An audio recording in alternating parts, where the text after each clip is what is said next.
today. 14, 13, 12, 11, 10, 9, 8, 7, 6, 5, 4, 3, 2, 1, 0.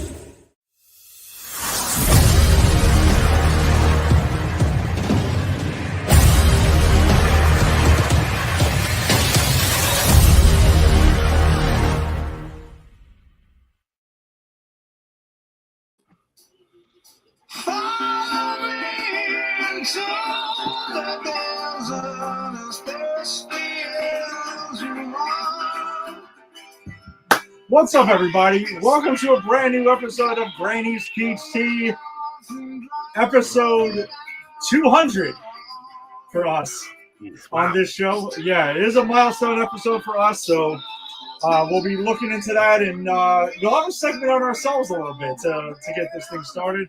But happy to be here on this Monday evening, which also kind of feels somewhat appropriate. Too bad it didn't land on a Wednesday.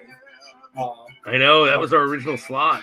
I know. But weeknights are kind of been more or less our thing for the majority of the time. Right? Yeah. But yeah, thanks for joining us as always. If you're joining us on the Facebook live stream, if you're joining us on YouTube, or wherever you found your audio on the podcast, we always appreciate the support. Yes, we're opening up with Burden in my hand of Soundgarden, because that is when I went ahead and wrapped up the season finale of The Last of Us, which we will be discussing.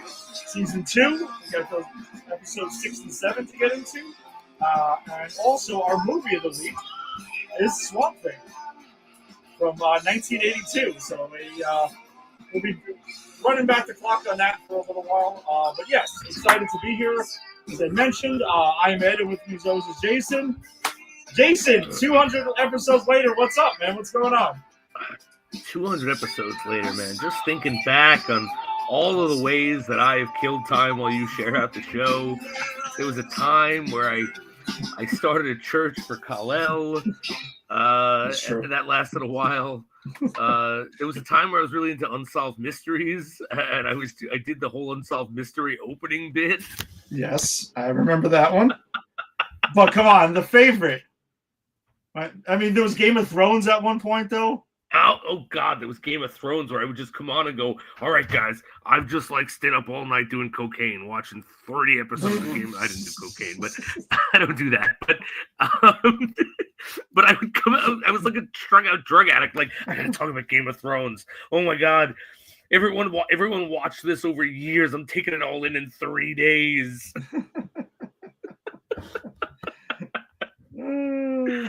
Oh yeah, there was that. Now I'm thinking, oh, there was a time where, like, because I always have internet issues. You're used to it, but you never do. And there was one time where you had internet issues and we were covering What If, and it was just me, and I didn't know what to do. And because I'm like, well, we finished the segment, but I can't start the new segment with that end. So I'm like, but I'm a professional, so I'm like, I'm just going to talk about old What If comics that I read as a kid until it comes back. That's when I had to flood in my basement. That's right. Yeah, knocked your internet out. Yeah, that was some really wild shit, man. Let me go flick over that ticker because we already kind of like naturally got into it. Yeah, dude, you were a champ with that because that was and I obviously both of us were there at different times where we were kind of like internet issues happened and we were kind of the other ones just kind of left there, and it always makes me think of Wayne's World when Garth was staring into the camera when like Wayne ended up like leaving. Right, and that's the thing is you can't do that. I tell I do this thing with my students about like public speaking, and we just did something where they had to speak for 30 to 90 seconds, right, between 30 and 90 seconds, and the first time, like 30 seconds, that's nothing. And I'm like, no, you have no idea how long 30 seconds is until you have to fill the silence, and that's the thing. It's like I think you were gone for 5 minutes. It felt like I was on here for years. No, it does. Time does not work exactly the same when you are just talking into a camera on a computer screen with no reaction to anything. No, it does not. It's so weird because I'm like, all right, well, let me talk about this then. And usually I've to bounce off of, but I'm like, well, it's not here, so I guess I'll just keep talking. I'll pretend they're audience members, and I'll pretend they're engaged because I don't actually know who's watching because I don't look. Yeah, it's weird. And then if like looking back on it, like again, I'll never forget like the initial meeting that we had with Tony, and we discussed the concept of the show, and it was just kind of interesting how it just kind of like this whole thing got started where I was just texting Farachi one day regarding the Empire 161 show, and because that was the first show I was on Pop Culture Pros, Right? And this, I guess, is sort of I don't know, maybe it is a spinoff of that. I don't know what it is, but just kind of like interesting. I'm like all these posts about comic book movies and stuff, and nobody's covering comic book movies. I know like Jada and Kyle would do them on occasion and stuff like that, but I just felt like there was such a thing to cover there to get into. Like, how are we not doing that? And then I thought back to actually the original version of Granny's Peach Tea, which was the audio only version, which you were producing and cutting it up and editing with me, you, and Tim. And then Bear showed up for an episode. Yeah, Bear showed up and we did. Was it BVS or Suicide Squad? I think we did Suicide Squad. No, I think it was BVS. I think it might have been BVS, right? Because he was the one who was like the hardcore defender of that. Yeah, and everyone who knows, like, he's a BVS lover. You're a BVS apologist. I can't stand it. And that was the three of us. Yeah, and I remember we kind of met up at my place and we watched it together, and then we just threw the recorder on the table and just had a conversation about it. Yeah. And I thought it was like, hey, we had something cool there. Let's build up upon this, right? Now that I got this platform, let's get that back. Let's kind of reboot it into this. And then I just noticed, I'm watching all these, like, there was so many TV shows too. Like, no one's really doing TV shows and movies. So fuck it. If I can get some people that are crazy enough to dedicate this much time to this, let's fucking do it. And like, let's get into it. And I remember, like, I signed up thinking, oh, we're gonna do a movie, it'll be fine, we'll just watch a movie. And then we got hardcore into the shows. And I think it was when Invincible came on, because if anyone has been with us this long, remember I hated Invincible when it first came on. I've really come around on it now, but I hated it. And I remember I'm watching Invincible, and that was a time when we had Invincible and the movie and like 4 CW shows. Yes. And I just had Finn. Like, I think he was like 1 or 2. Like, you know, we've been doing this a long time. Yeah. And I was fucking inundated, and I'm sitting on the couch watching Invincible, and I turn to my wife and I'm like, I fucking think I was gonna have to watch all these shows. I'm tired. I know something isn't superheroes. Why the fuck do I have to watch Invincible?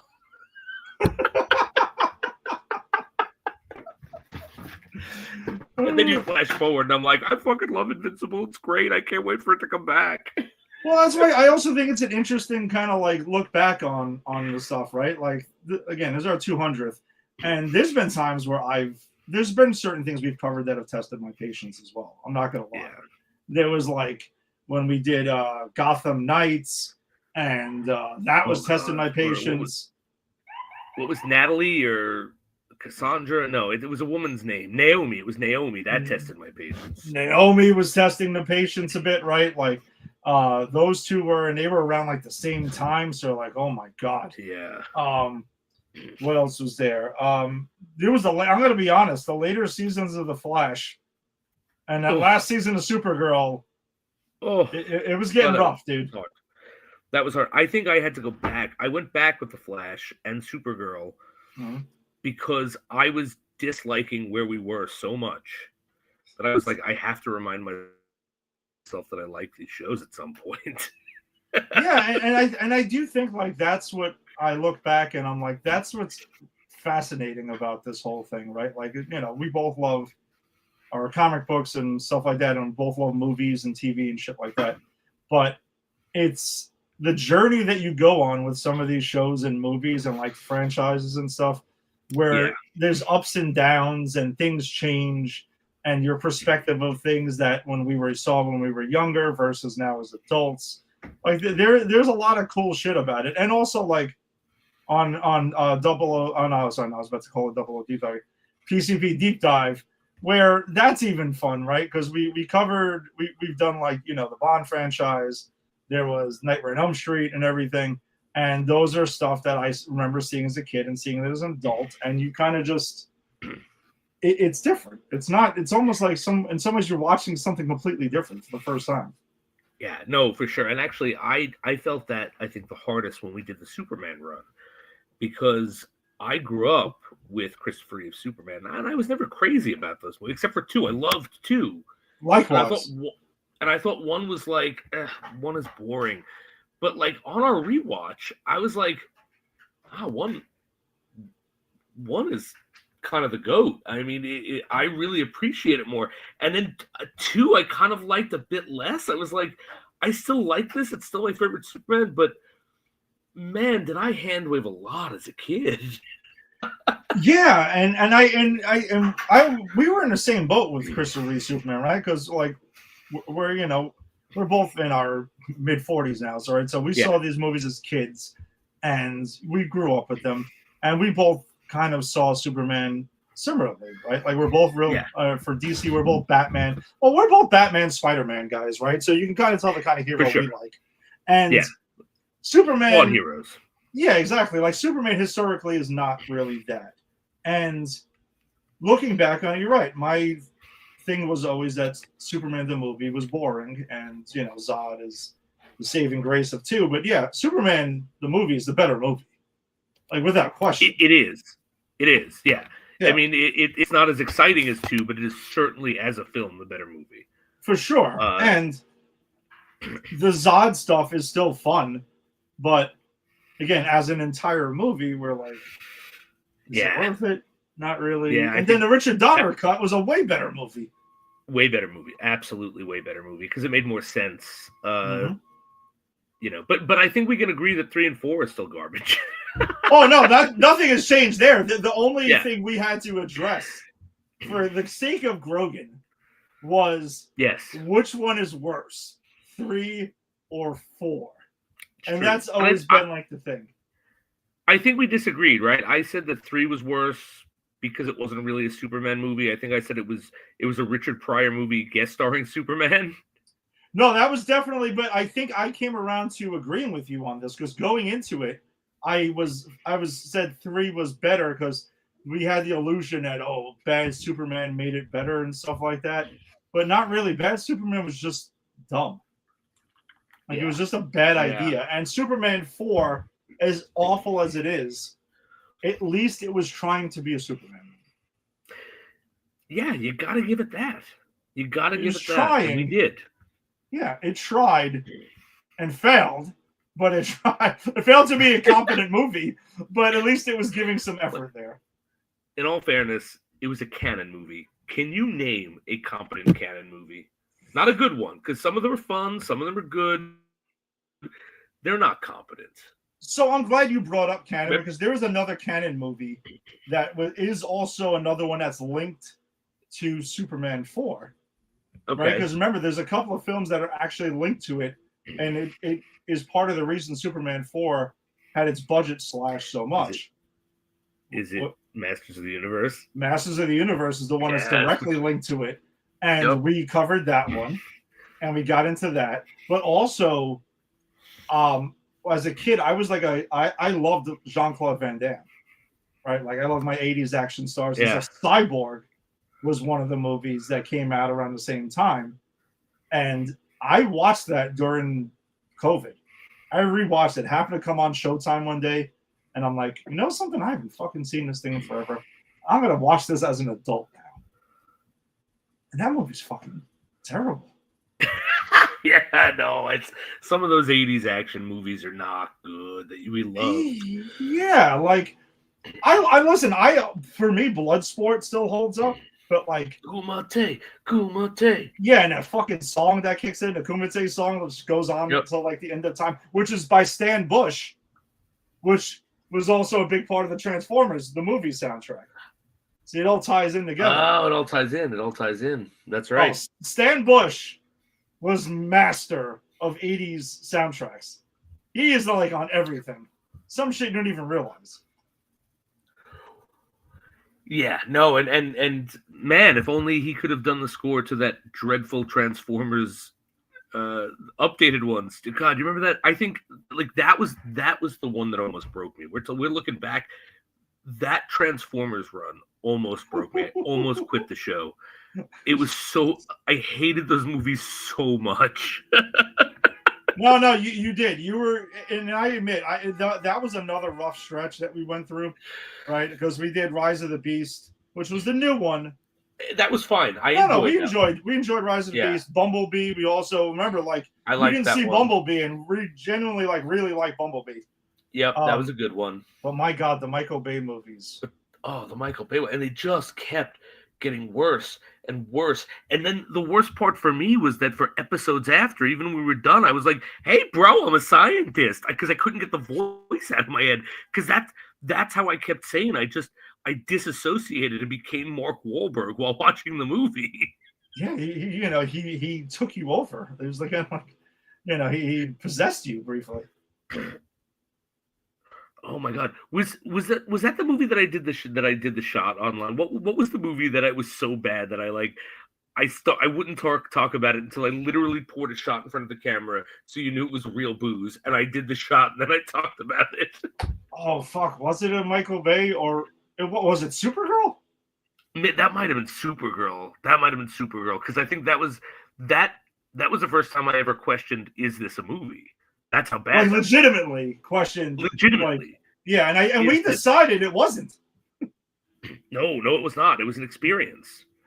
Yeah, it was a collection of people in front of, hanging out in front of a camera sometimes. Exactly. The Michael Bay stuff, that was awful. They were awful movies, but they were movies. But that Supergirl, that was canon too, right? No. Supergirl, I'm pretty sure Supergirl was Warner Brothers. Yikes. No, that makes it even worse. They lost the rights to Superman. Or just kind of sold them to Canon because they figured they were done with it, and they only did the one movie. And Canon thought they were that was their biggest budget film to date and everything, and yada yada. Then I realized it was too over budget, and they had to start slashing it to fund other movies.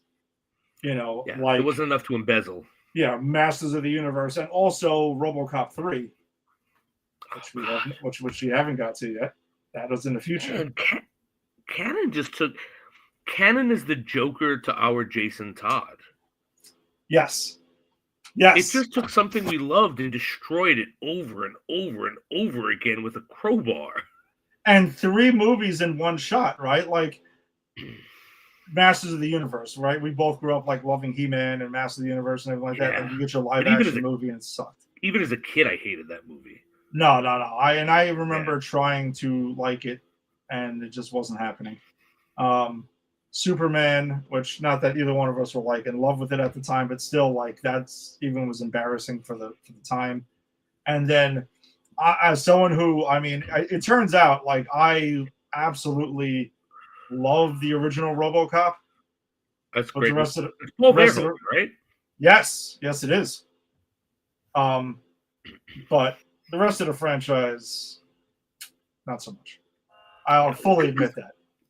Because that first RoboCop had teeth. That first RoboCop was a satire.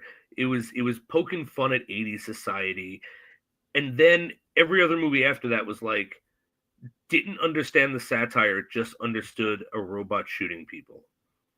Yeah, and that's the thing. The first movie nails it. It was so smart, and it also realized hey, it was also really cool and worked as an action movie as well. And it worked on so many levels that it would have been hard to nail that again perfectly. And the sequels, the TV show, the cartoon. There was a fucking children's cartoon for RoboCop. Yes, I'll buy that for $1, said by prostitutes or by a guy buying prostitutes or whatever. The 80s was wild. That spawned a children's cartoon. Yeah, well, everything had an '80s children's cartoon. Rambo did. What sense does that make? Yes. Police Academy.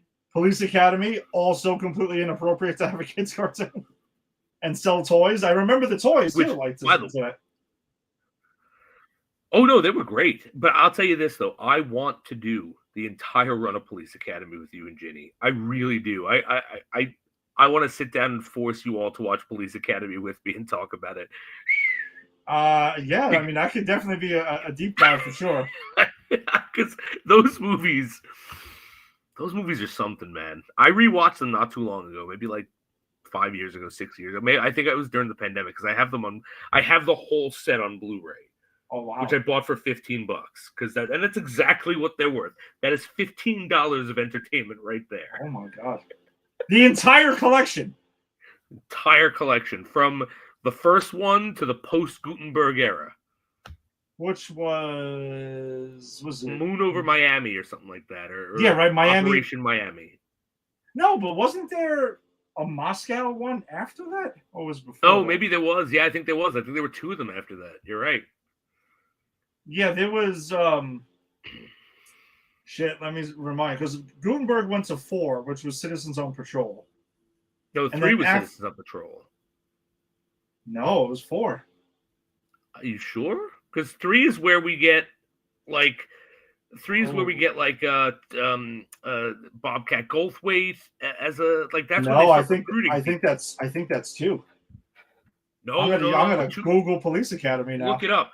Because 2 is a different one. 2 is a weird outlier that doesn't have. It's a different antagonist. It's not like the sergeant antagonist from the others. All right, so I think 4 is oh god, it's like Citizens on the Move or something. But I don't know. I am okay. So bet right here. All right, you ready? Yeah, I'm not gonna hold this. I'm not. I'm not holding to that, but. All right, so we have Police Academy 2, their first assignment. Police Academy 3, back in training. Police Academy 4, Citizens on Patrol.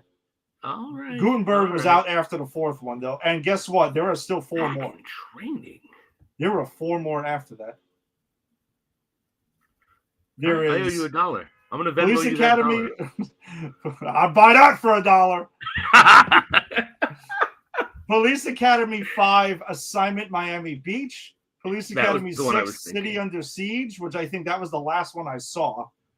Okay. Then there is 7, which is just called Police Academy Mission Moscow. And okay, I think that's the last one I saw. I don't know anything about the one after that. This isn't I think this isn't real. Police Academy Next Generation, but I don't think that's. No, this one, no, it's just listed as. All right, so this is like a potential thing. So technically, there are 7 of them. Okay, that I have all 7. Yeah, I will say that 1, 3, and 4 are the best. I remember when I rewatched 1 again during the pandemic. I actually still enjoyed it. I mean, 1 and 2, I feel like were good. It's funny, I don't remember a lot about 3. 4, I remember a lot. 5, I remember. 3, no matter what it's called, I believe 3 is the one where they do start recruiting like everyday citizens, and you get Bobcat Goldthwait, who in 2 played a gang member, and now he is he joins as a police officer, and then there's like Chuckles or something like that. It's like the nerdy guy who's his partner. Like 3 is the one I remember the best because they're just like every extra from the former movies, they're just putting in a police uniform. Yeah, basically. That was kind of like their thing. And shit, so, wow, I didn't realize I watched 6 of the 7 Police Academy movies. I wonder why by 1994 I was already kind of done with it. Like I never watched. I know it came out, but I just never bothered with it. Because why would you? I was already that invested. I might as well have just fucking finished it. I mean, I was 14. I couldn't have. You'd have to twist my arm at that point. I mean, let's be honest. Once Steve Gutenberg was gone, The franchise was out of steam. And if you're pinning your franchise to the Steve Guttenberg star, I don't know. I like Steve Guttenberg, but come on. I like Steve. I like Short Circuit. And I remember liking the second one too, actually. Look, I actually saw the second one in the theater. I think Short Circuit 2. I might have. But as much and I did rewatch Short Circuit not too long ago. But I will say it's kind of hard because Fisher Stevens is doing brownface in that movie. Oh, is he? Yeah, because the Indian guy, that's him, right? Like that's Fisher Stevens. That's not an Indian guy. It's an Indian actor. Holy shit! You want to know something? I never even fucking looked back to see if that was like. Wow, you're right. I didn't realize exactly. that. I just thought it was just. I just thought it was an Indian guy. Like that was. I did too. Up until like I rewatched it, or maybe I was listening to a podcast about it, and they pointed out like that was the guy in brownface. And I was like, "Holy shit, that was an Indian guy! I didn't know. It was fucking 7 or 8. Like, what the hell did I know?" Yeah, I don't know. Shit. Damn, that sucks. Right. Well, 200 episodes though. You know, Jason, I'm glad we've been along on this ride. Let's go to. Me too. Let's go to a bunch more. We got so much more stuff to get into to see where the hell this adventure takes us over the years. It's taken us some random places that we never probably even imagined. Absolutely. Look, my highlights. Here are my highlights, real quick. Ready? Batman 88. 89. 89 rather. Sorry. That's my. Yep. I love that movie.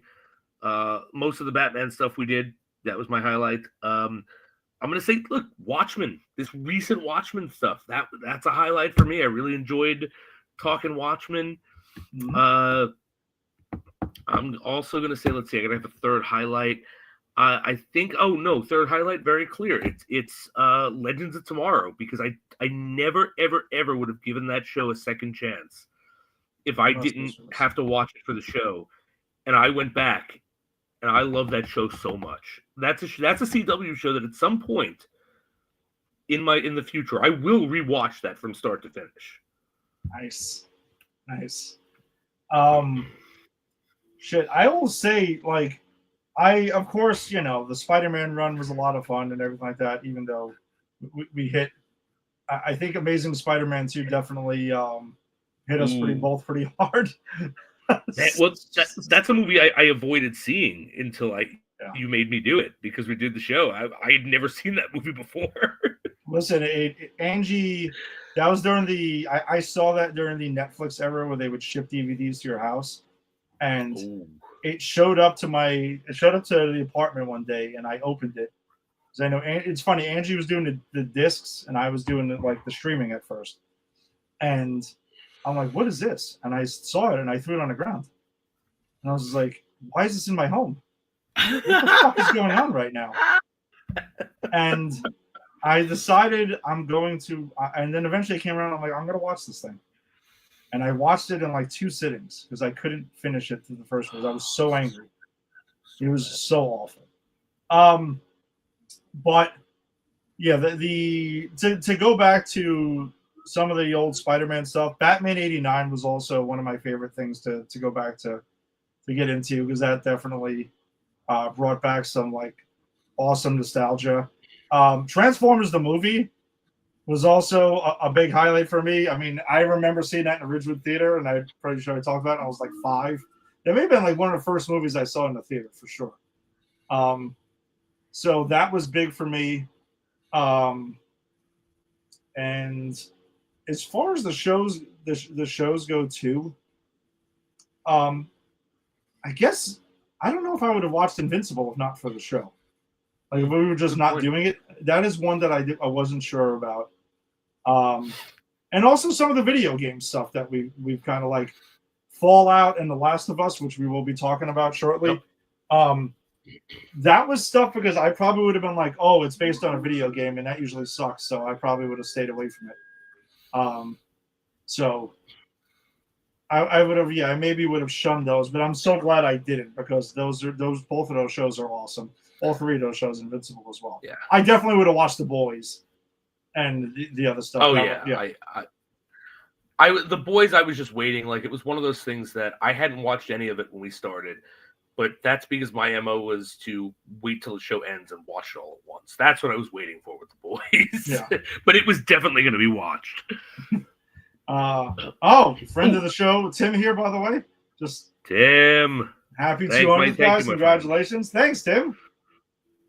Much appreciated, Appreciate my friend. that. And yes, we mentioned, if you didn't tune in before, you're one of the OG Granny's Peach Tea crew that, even before we got on Pop Culture Pros. So Yep, absolutely. thanks for help getting the ship off the ground. So Jason, what were you saying there? I was going to say another thing I want to point out that I really love that we did was when we went back and watched Dick Tracy. Yes. That was fun. That's a movie. I love that movie. And of course, rewatching it, like when we did, I'm like, oh, this is a comic strip musical written by Stephen Sondheim. Like, I often ask, like, who is this made for? And that's the answer for that is me. It was made for me, and I fucking loved every minute of it. And so I'm so happy to revisit that and talk about that.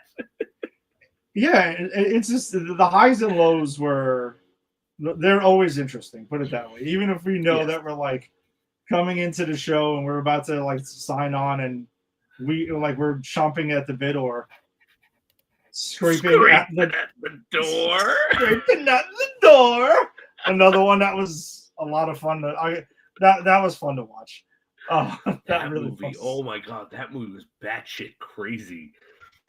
There is some really crazy shit we've ran into, and you watched that and Punisher Warzone, 2 movies I've been screaming about for decades to you. Yeah, and I had never seen those, and I think I loved them both. I think they were so over the top crazy because that's my wheelhouse. Like, if you're gonna be a bad movie, be a bad movie. Embrace it, hug it, love it, and be insane. Don't take yourself seriously. And those 2 movies did not. No, they absolutely didn't. They didn't. Then we had Joker, Fala Doo. Oh yeah, that definitely scarred me for a while because I couldn't stop. Even on my other shows, I couldn't stop referencing it because it hurt. That one really hurt. Yeah, because that one could have been good. That's another one, right? We talked about who is this made for, and again, it's it's a movie about a supervillain, and it's a musical, and Harley Quinn is in it, and it's about mental health. It's written for me, and I still didn't like it. No, it was that was a seriously challenging one to talk about. And plus, like, we had expectations going into it, and it didn't work out. Because the first one was so good. I know. But it turns out you were right, though, by the way. You were right. When the sequel was announced, they should have just left it alone. And friend of the show, Alex, also questioned it. I tried to remain optimistic about it, and it didn't work out at all. No. Sometimes you got to be a Debbie Downer. Yeah, but we've also had some gems where Superman and Lois turned out to be one of our favorites. That he became my Superman. Yeah, mine too. Legit. I mean, and that might change with this new movie coming out because I'm really actually very excited about this new Superman movie coming out. But as of this recording, he's still my Superman. Yeah, I'm 100% with you. It is subject to change, but right now, that's the guy. Tyler Hodgkin is absolutely the guy. So, all right. So I guess let's get to our thing. Then let's actually do the 200th episode. All right, let's do it. Let's stop sucking each other's dick here and get the show, okay? Yeah, let's time out in a circle jerk over here. Wow, Jenny's even got here by the side. Jesus. I gotta figure it out. I'm sorry. This is great. That's funny. Hi. Jenny, what's up? Jenny. Happy 200 episodes. Thank you. Thank God. Thank you. We were just wrapping up the pats on the back, as we were just saying, the circle jerk, whatever we were calling it. Do our retrospective of highs and lows of the show. There's some highs and lows. What are the lows, I ask? Oh, the lows, Jenny. The lows. Supergirl. I mean, Supergirl. Definitely one of the lows. The Transformers movies, they almost broke me. Yes, for sure. Yeah. Well, Joker, Fale Doo was another low. I mean, that was the one one of the ones that hurt me the most, for sure. Along with Unamazing Spider-Sham 2 was another one. What's that one? I don't... The Amazing Amazing Spider-Man, Spider-Man 2. 2. Oh, Tom from like Holland. Andrew Not Tom Garfield. Holland. Oh, gotcha. Andrew Garfield. Andrew Garfield's second movie. That was Bad. that one hurts.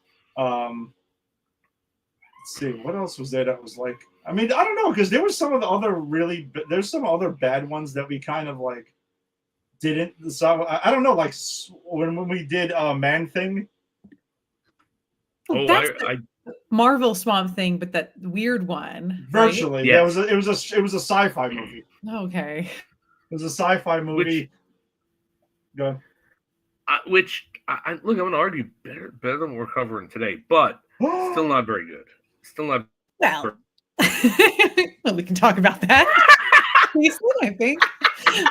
I think Shots fired, we all Ginny. have Shots opinions. fired already. And also the unreleased Fantastic Four, Roger Corman's Fantastic Four, we covered on here. Right. Which But look, I argue that's not a low. I argue that not it's a not low. a low. It's not a not low. the worst Fantastic Four movie put out or ever made, because you know what? It was never put out. It's the best Fantastic Four movie never released. this is true. That's true, Jason. You're so true. And it always will be. It always will be until they release it, and then we could make an argument that it is third worst, because I think it's better than Fan Four Stick, and I think it's better than that Fantastic Four sequel with Fake Galactus. I think I agree with you on that a lot about that. I think about that sequel a lot, but Yeah.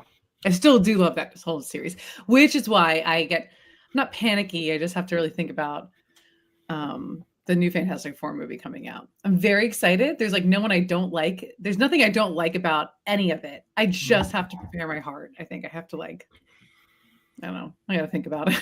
Do you have a soft spot for the Fantastic Four?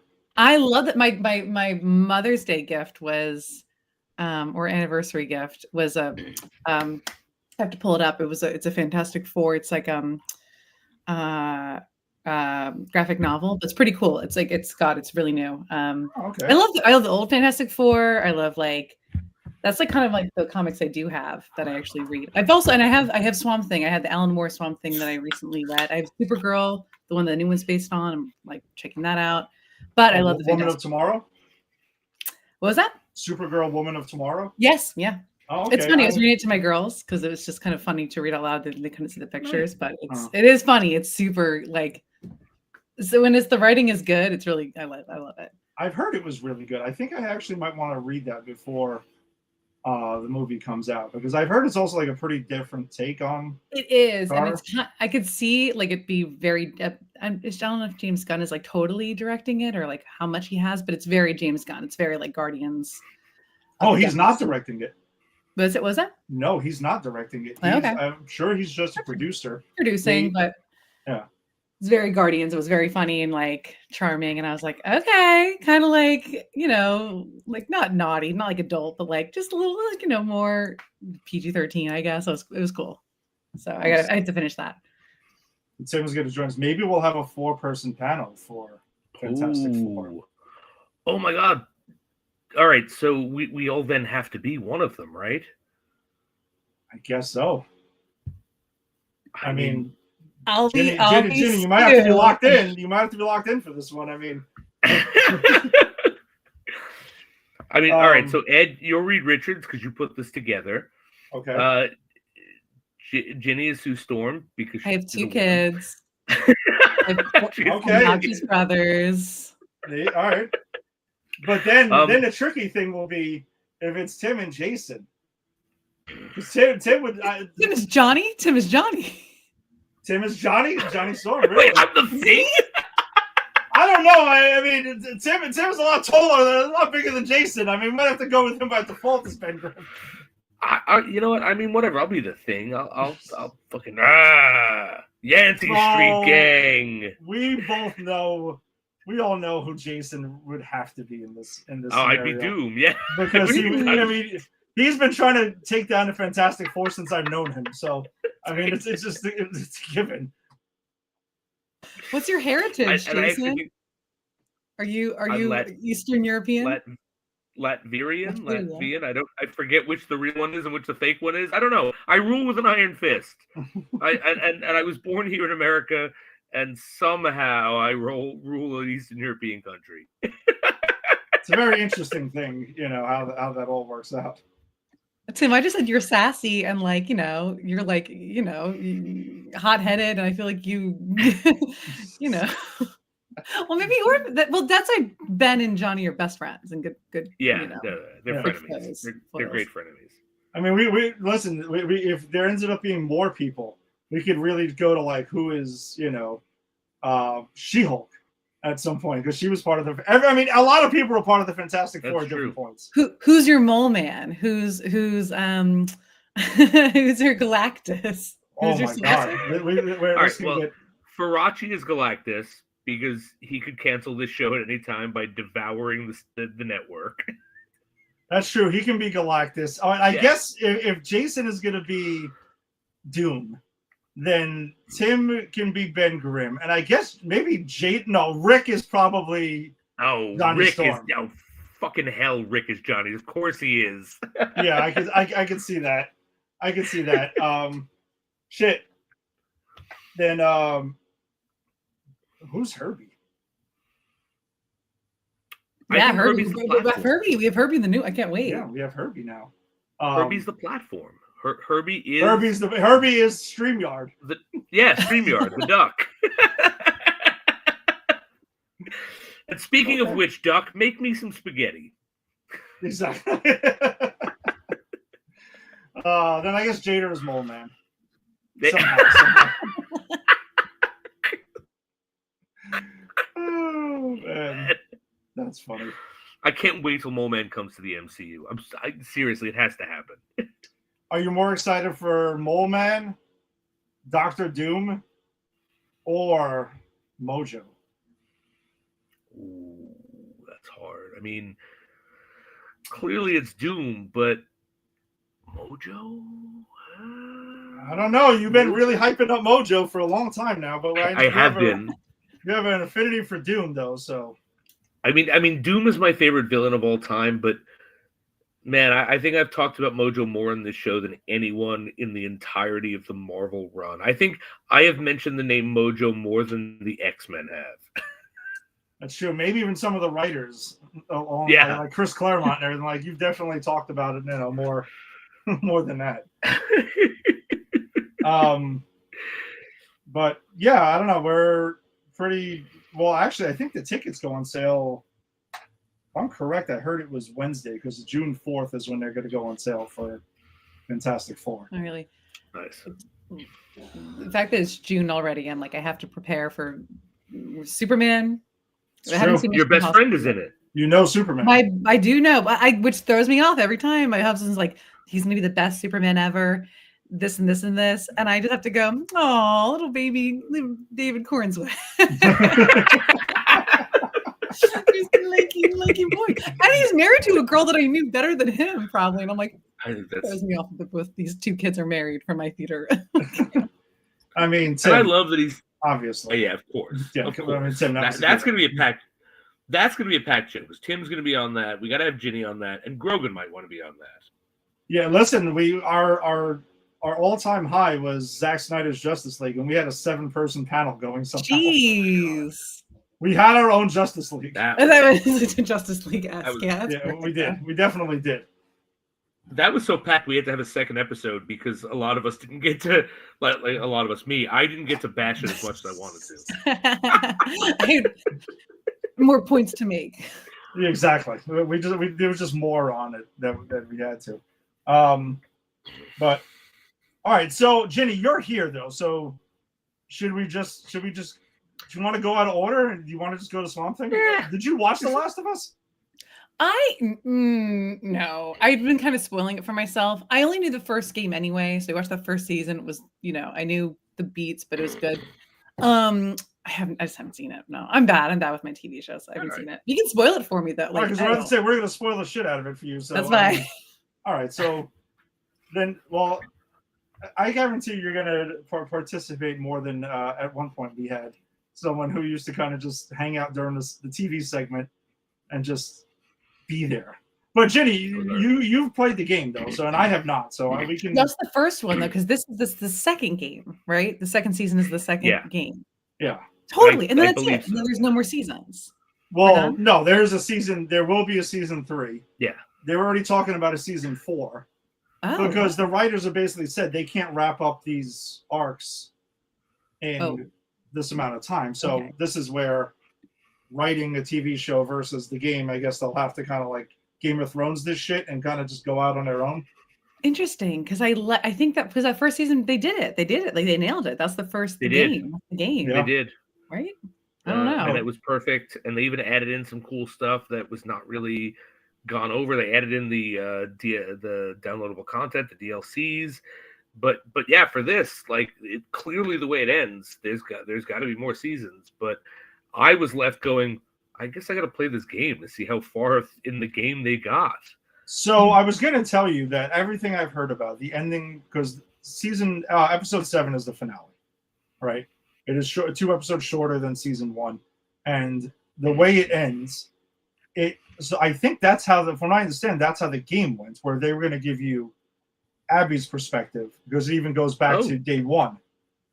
So I don't know if the entire 3rd season is going to be Abby's perspective of season 2, right? From when we didn't see her. I don't really know. Maybe. Oh, maybe. Maybe. I mean, look, the show's well done. I'm here for it, but that's bizarre to me. I don't care for Abby. I'll say that, but that's just me. I like that actress though. But no, she's really good. She's really good. And the character pisses me off, but yeah, because we talked about this last time, right? Like when we went over the episode in when it was episode 2 of season 2, when Joel dies, and then you get Abby, and then from there it's kind of Ellie's revenge, right? And that's what leads into these final 2 episodes is Ellie's revenge there, and what it's doing to the people around her are suffering consequences for her revenge mission. And episode 7 is like where it's a culmination of what the fuck, like it's happening, and it's changing Ellie as a person at this point. And then you're kind of like, all right, well, we thought Abby was an asshole because she killed our hero, which Jason and I discussed, like what he did wasn't great, but we understand why. Right, like we get it, but on the other hand, though, like you can kind of understand the revenge thing, but now Ellie's kind of turning into somewhat of what Abby is. Yeah. So they're both not great people at this point in time. It's like a catalyst. It's like triggering. Yeah. It's interesting. Very interesting. Yeah.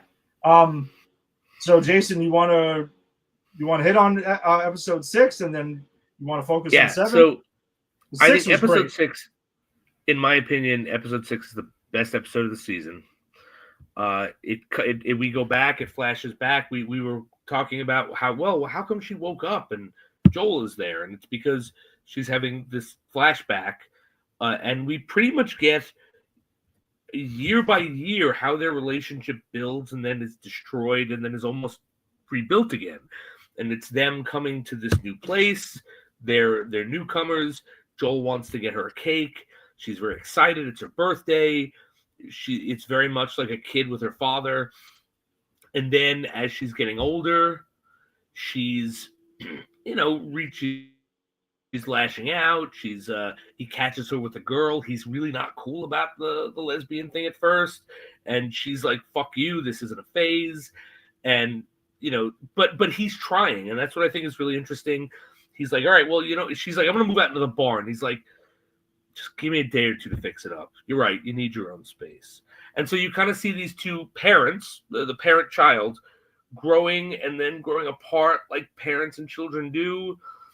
But then the pivotal scene, and we get the answer to the question, why did he kill the psychiatrist? Right. Why did he kill her husband, who's played by Joey Pants, guys? Fucking Joey Pantolano, who's like a cameo. He's always getting acts though in an HBO show. You don't put him in a show. Oh yeah. No, he's in everything.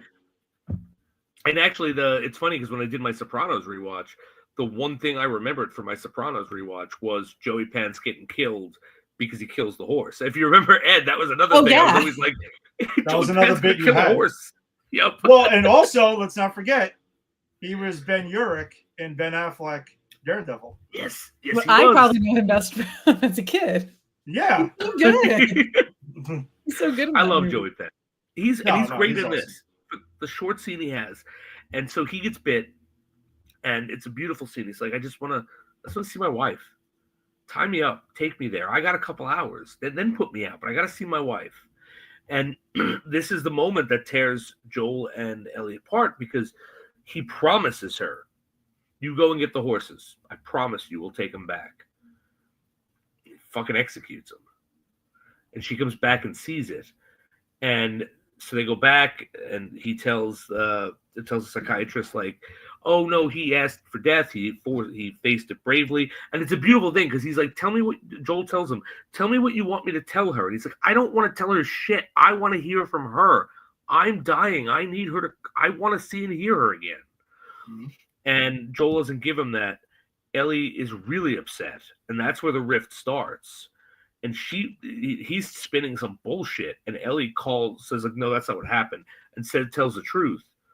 Joel gets his face smacked, and then you see like their rift growing and growing and growing, and then you actually get the scene again, but from Joel's perspective in the first, where the guy who is the curmudgeon who owns the shop, who calls her the gay slur, and Joel hits him, and you see it from her perspective, and then. You know, and peppered throughout, you see her like practicing, like, "Hey, you said what happened when you saved me from the Fireflies was this, but if they were so on guard, how come they didn't see the Raiders coming?" Like, she clearly doesn't buy the story, and she calls him on it at this moment. She says, "Look, when you lied to me there, I saw the face of the person who lied to me about the Fireflies. You got to be honest with me. Their Raiders." And this is the best scene in the show, in the season, because Pedro Pascal really bringing it. He's like, and you can see he's on the verge of tears, and she's like, "Were they Raiders?" And he goes, "No." Could I have cured them? Yes.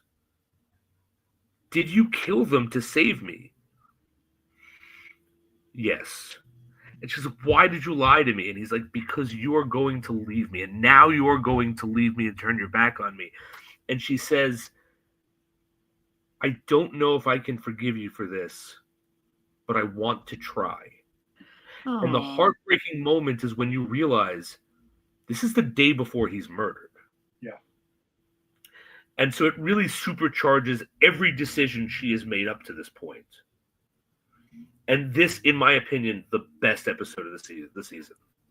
Yeah, I agree with you 100% that it was. This was definitely the most, and I guess this episode 6 and 2 were probably the most emotional because episode 2 when Joel dies is, nuts.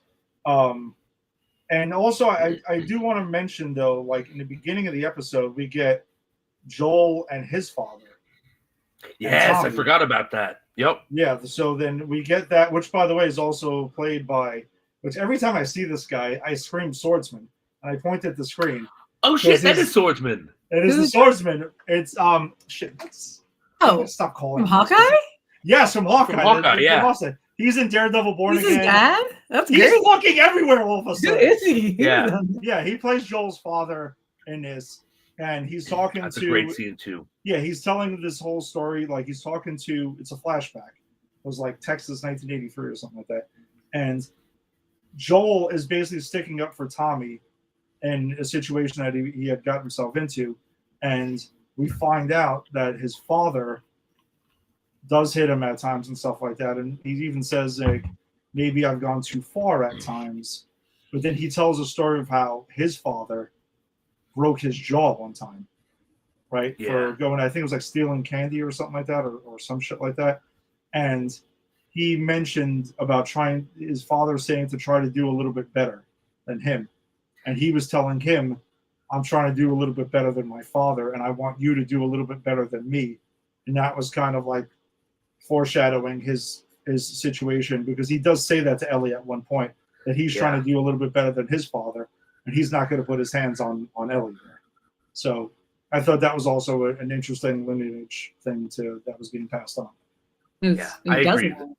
And he's a good dad. He was a good dad before the outbreak, and then he's just, Right. killing people to be like, you can't hurt my daughter. I'm gonna I hate it. Right. Yeah. And that's the thing, like, and I think we talked about this, right? Like, I mean, Ginny, you're a parent, I'm a parent. If that's your child in there, oh, the world's gonna burn? Fuck the world, And so, like, he's not the bad guy, but he's also not the good guy if you look at it objectively. And that's the beauty of this show, is it's the moral shades of gray. Yeah, because the thing is, our heroes are our heroes, but they're not like perfect. They're not Boy Scouts and everything like that. So there's layers to them. And I guess, it's funny, like, I rewatched episode 7 right before we went on now, because I watched it so long ago. I watched it like when it first came out, about a week or so ago. And I needed to rewatch it again. And I definitely liked it a lot more than I originally did. Originally, I thought it was kind of disjointed and a little all over the place, but I kind of appreciated it a lot more, because I think it was just more about Ellie. And it kind of brought more significance to what this whole season has been about with her revenge tour, essentially, of like how she's become more like Abby. She became basically what she's been trying to hunt down the whole season. Yeah. Her revenge. Absolutely. And much like Abby, she makes the wrong choices. The choices that lead to what it leads to for her and what it leads to for Abby. And what that is so we'll get into it.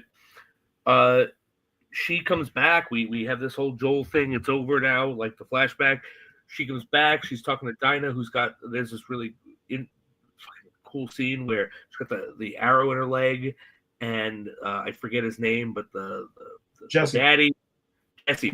Baby daddy Jesse.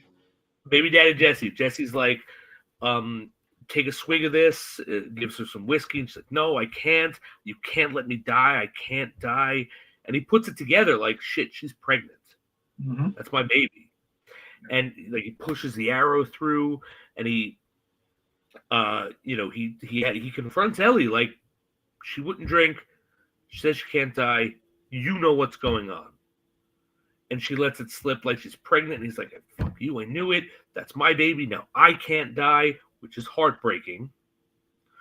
And he's like, all right, look, the Joel's brother, I think it's Tommy.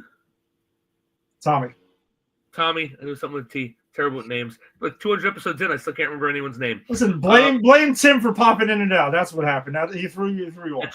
That's right. Tim, it's your fault for being such a good friend of the show. Exactly. But so Tommy, who came along with him, they hear him sniping them. They hear the gunshots. They're like, we gotta go to him. We gotta get Dinah out of here. We all gotta survive. And Ellie goes, wait a minute. No, the one word that what's her face said as I was torturing her to death was she's at the wheel. And then she sees the Ferris wheel and she knows where Abby is. And she's like, you go. I'm gonna go on my own. And that's the crux. That's the bad decision. That's the Abby decision that we see in the first or second episode, where they're trying to get her to come back. And she's like, no, I got to go kill this guy. Yeah. And she goes, and you have this whole scene. She gets in a boat. She actually gets abducted by the cult.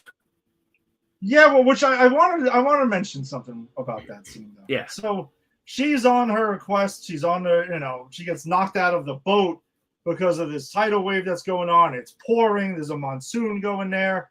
And she gets almost like a side mission, knocked into a side mission, which that's what I was thinking about. And again, I got to get the idea. I got to forget that this is based on a video game. It's a video That's game. what was making me thinking about. I was like, this was probably a fucking side mission in the damn game, where she gets pushed to the side. They're about to gut her, and then they get distracted, and she gets let free, and she just goes right back on the boat and continues her fucking quest. It just seemed really weird to We me. had to add it to right? the show, though.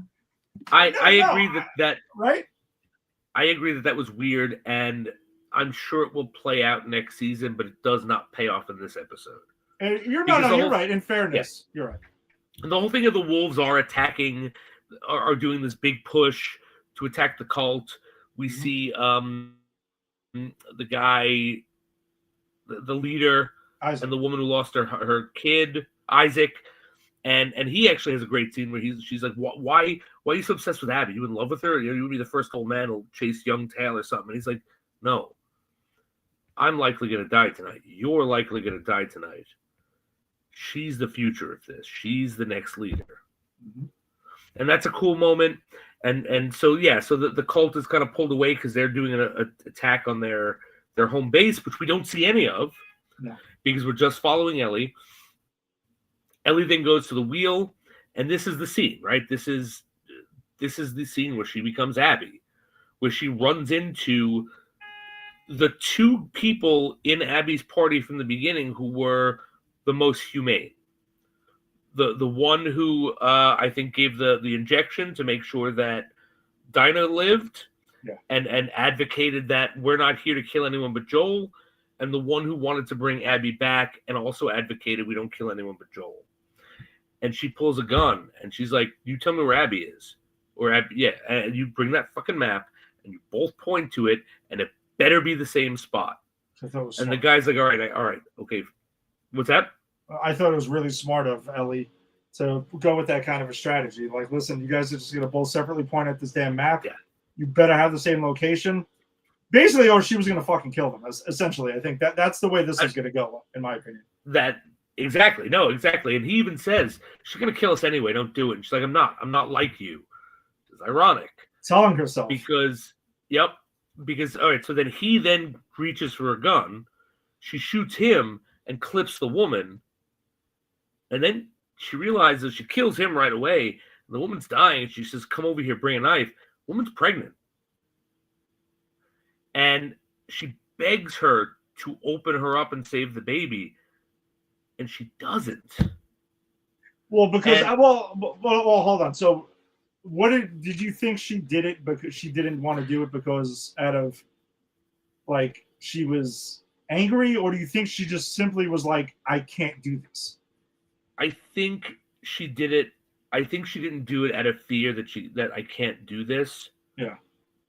I completely, but also in that moment, what do you got to lose? You do nothing, they both die. You do something and fuck up, they both die. You do something and get lucky, the baby lives. That is trauma to be like, perform the C-section. You're like, how? Like, it is. How? Yeah, with a fucking switchblade. I get it. But it also really does hit home that like she's like Abby at this point. She's gone too far. Yeah. And she mourns that. She grieves that. Because you see, she feels bad. She wishes she could take it back, but she can't. That was the moment she realized that she fucked up. That she's gone, like you said, she's gone too far. And she really thinks about that a lot, especially when Tommy shows up and everything like that. And like kind of takes her out of there. And Tommy's trying to talk her down when they're kind of like huddled up together. And he's even saying like, they made their choices also. There's nothing we can do, right? Like we're in the middle of some shit here, and that's it. Because Jesse points it out, which by the way, I wanted to mention. Jesse points out to Ellie earlier in the episode that they are basically what we said was going to happen. They're stuck in Seattle in the middle of this fucking war between the wolves and was it the SARS, I think it is, or something like that, and they're just like trying to get the fuck out. And Jesse's like, listen, I can't die now. Because they actually let that kid die, not to expose himself. They because do. Him finding out that he's going to be a father and he can't die now changes his perspective on that. And he has to pull back. And Ellie calls him out on it, saying, you're not better than me. I might be on my revenge tour, but you fucking let a kid die just because he's not in your community.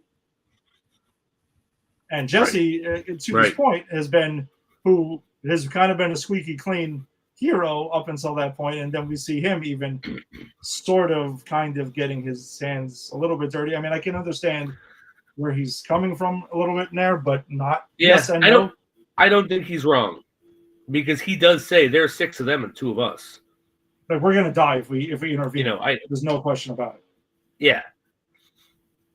By the way, I'm loving Jenny's reaction here because I think we're selling her on this show right now. You kind of are. I was this like, sounds really fucking good. I gotta watch this shit. I know who the characters are, who the seasons. I gotta see what they're talking What's about. going on? The one girl's pregnant. Like, I don't know, man. It's a lot of good stuff. Great. It sounds like Jenny's gonna tell us she binged this shit like in a day or something. Catching up with Mrs. G. That's it. Exactly. But yeah, so then we get they get back to their home base of the theater.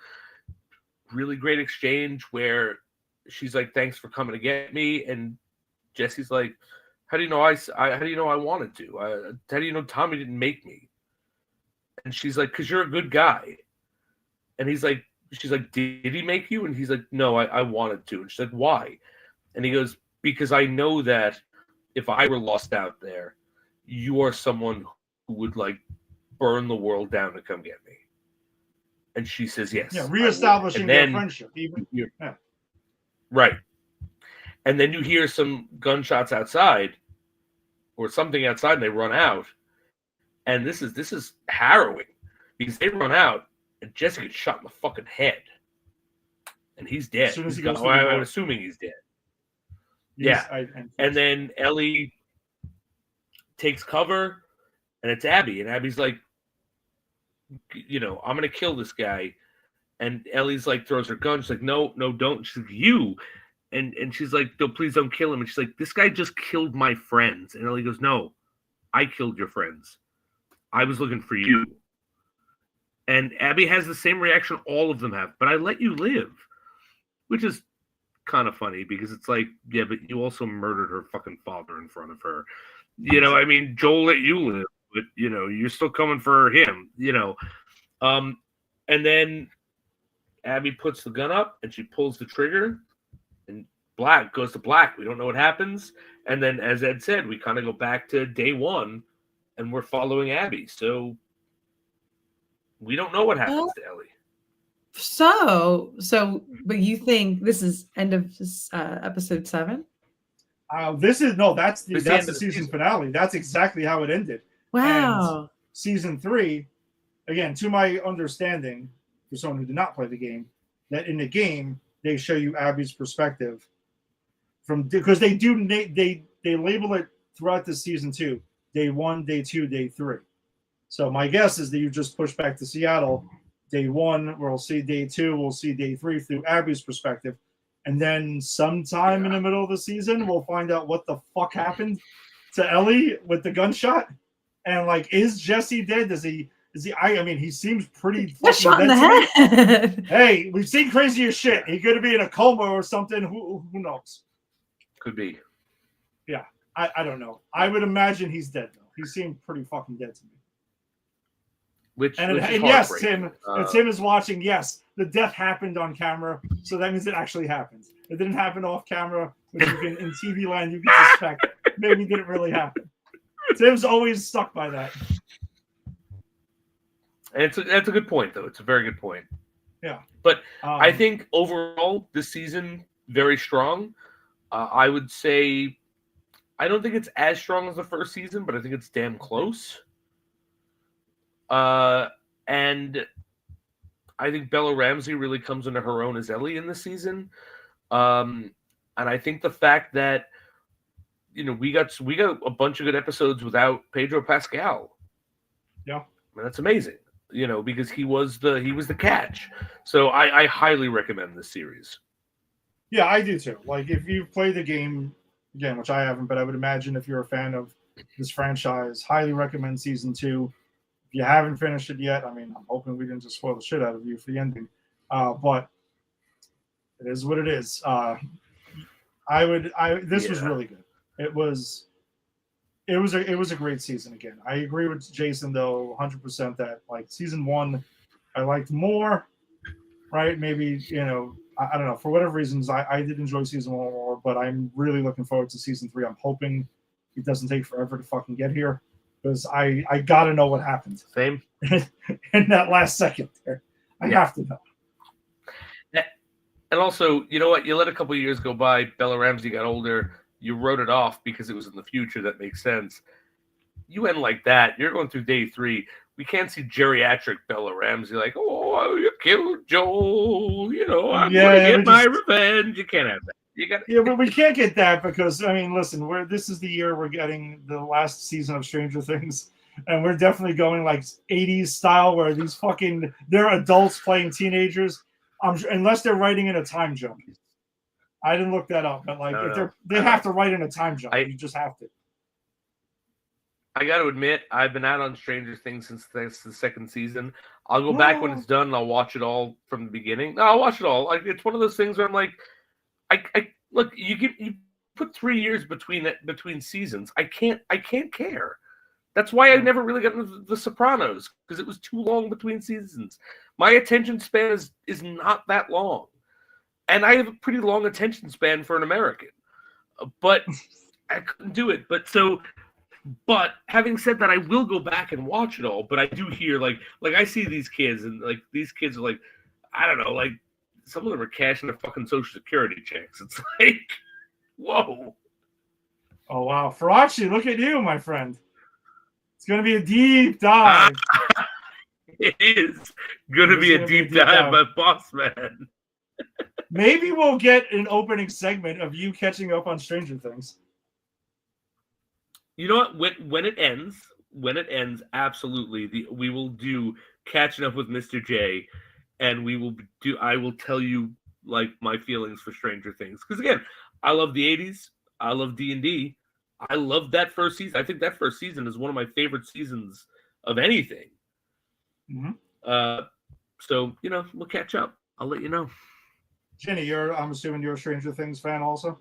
I am. I watched all of it. Me too.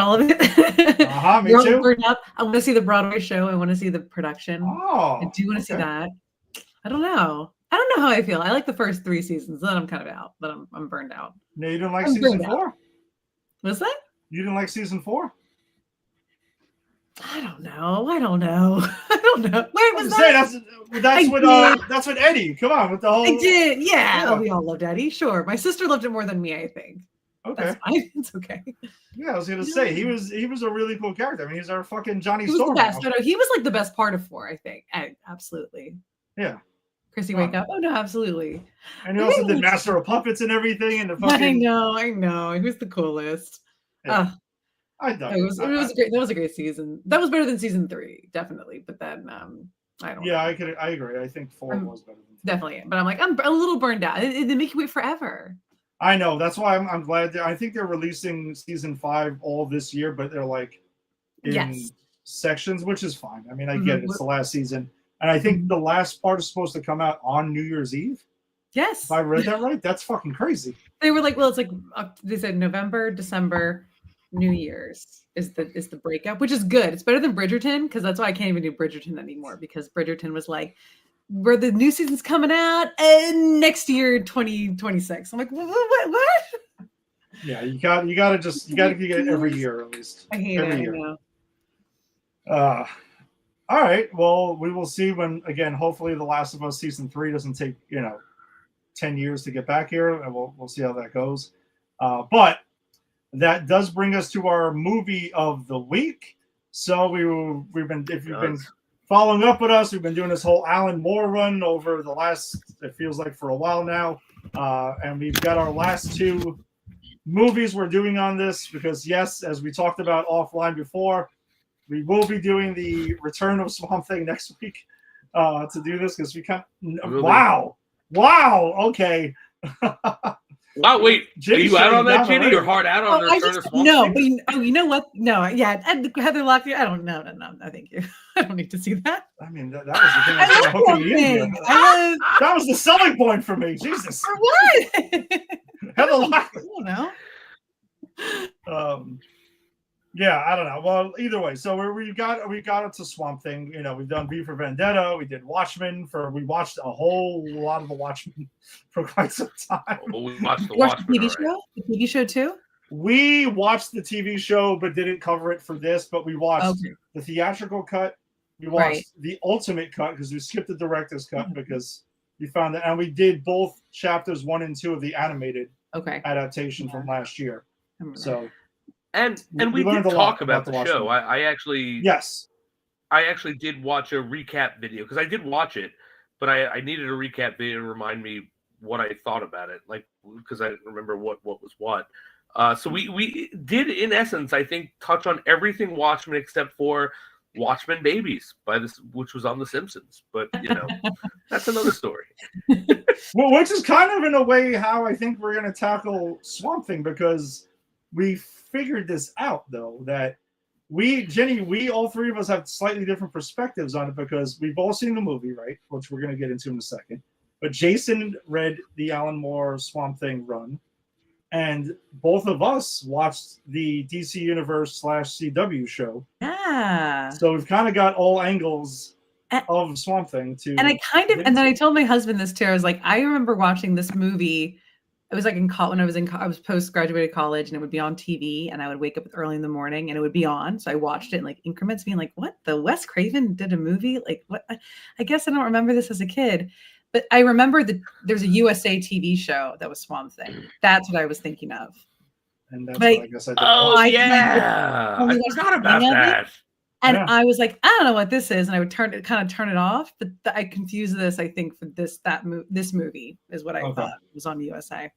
So yeah, as I think we got all angles of it though. But as you had mentioned too, it is ironic that you're here joining us tonight to cover this movie because we did our deep dive into Nightmare on Elm Street together, which was, you know, the Wes Craven, you know, right?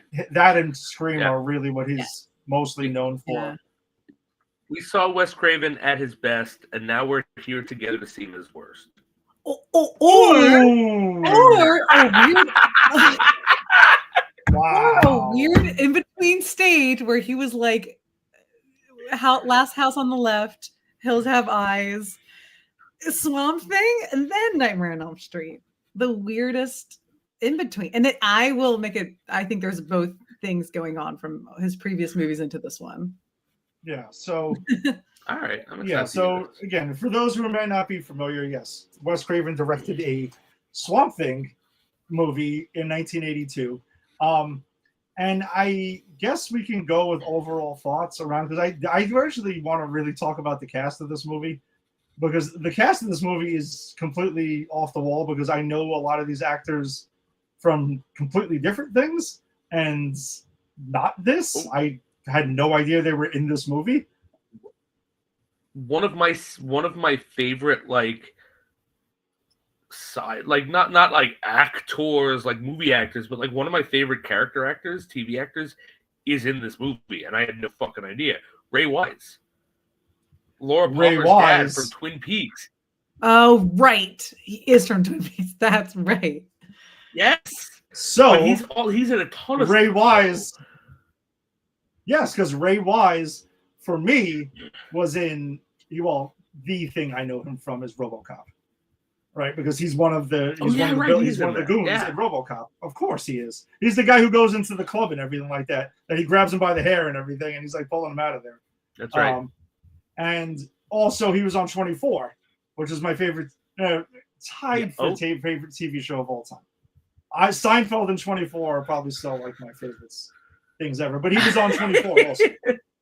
Actually, a lot Yes, of he the was. villains in RoboCop were all on 24,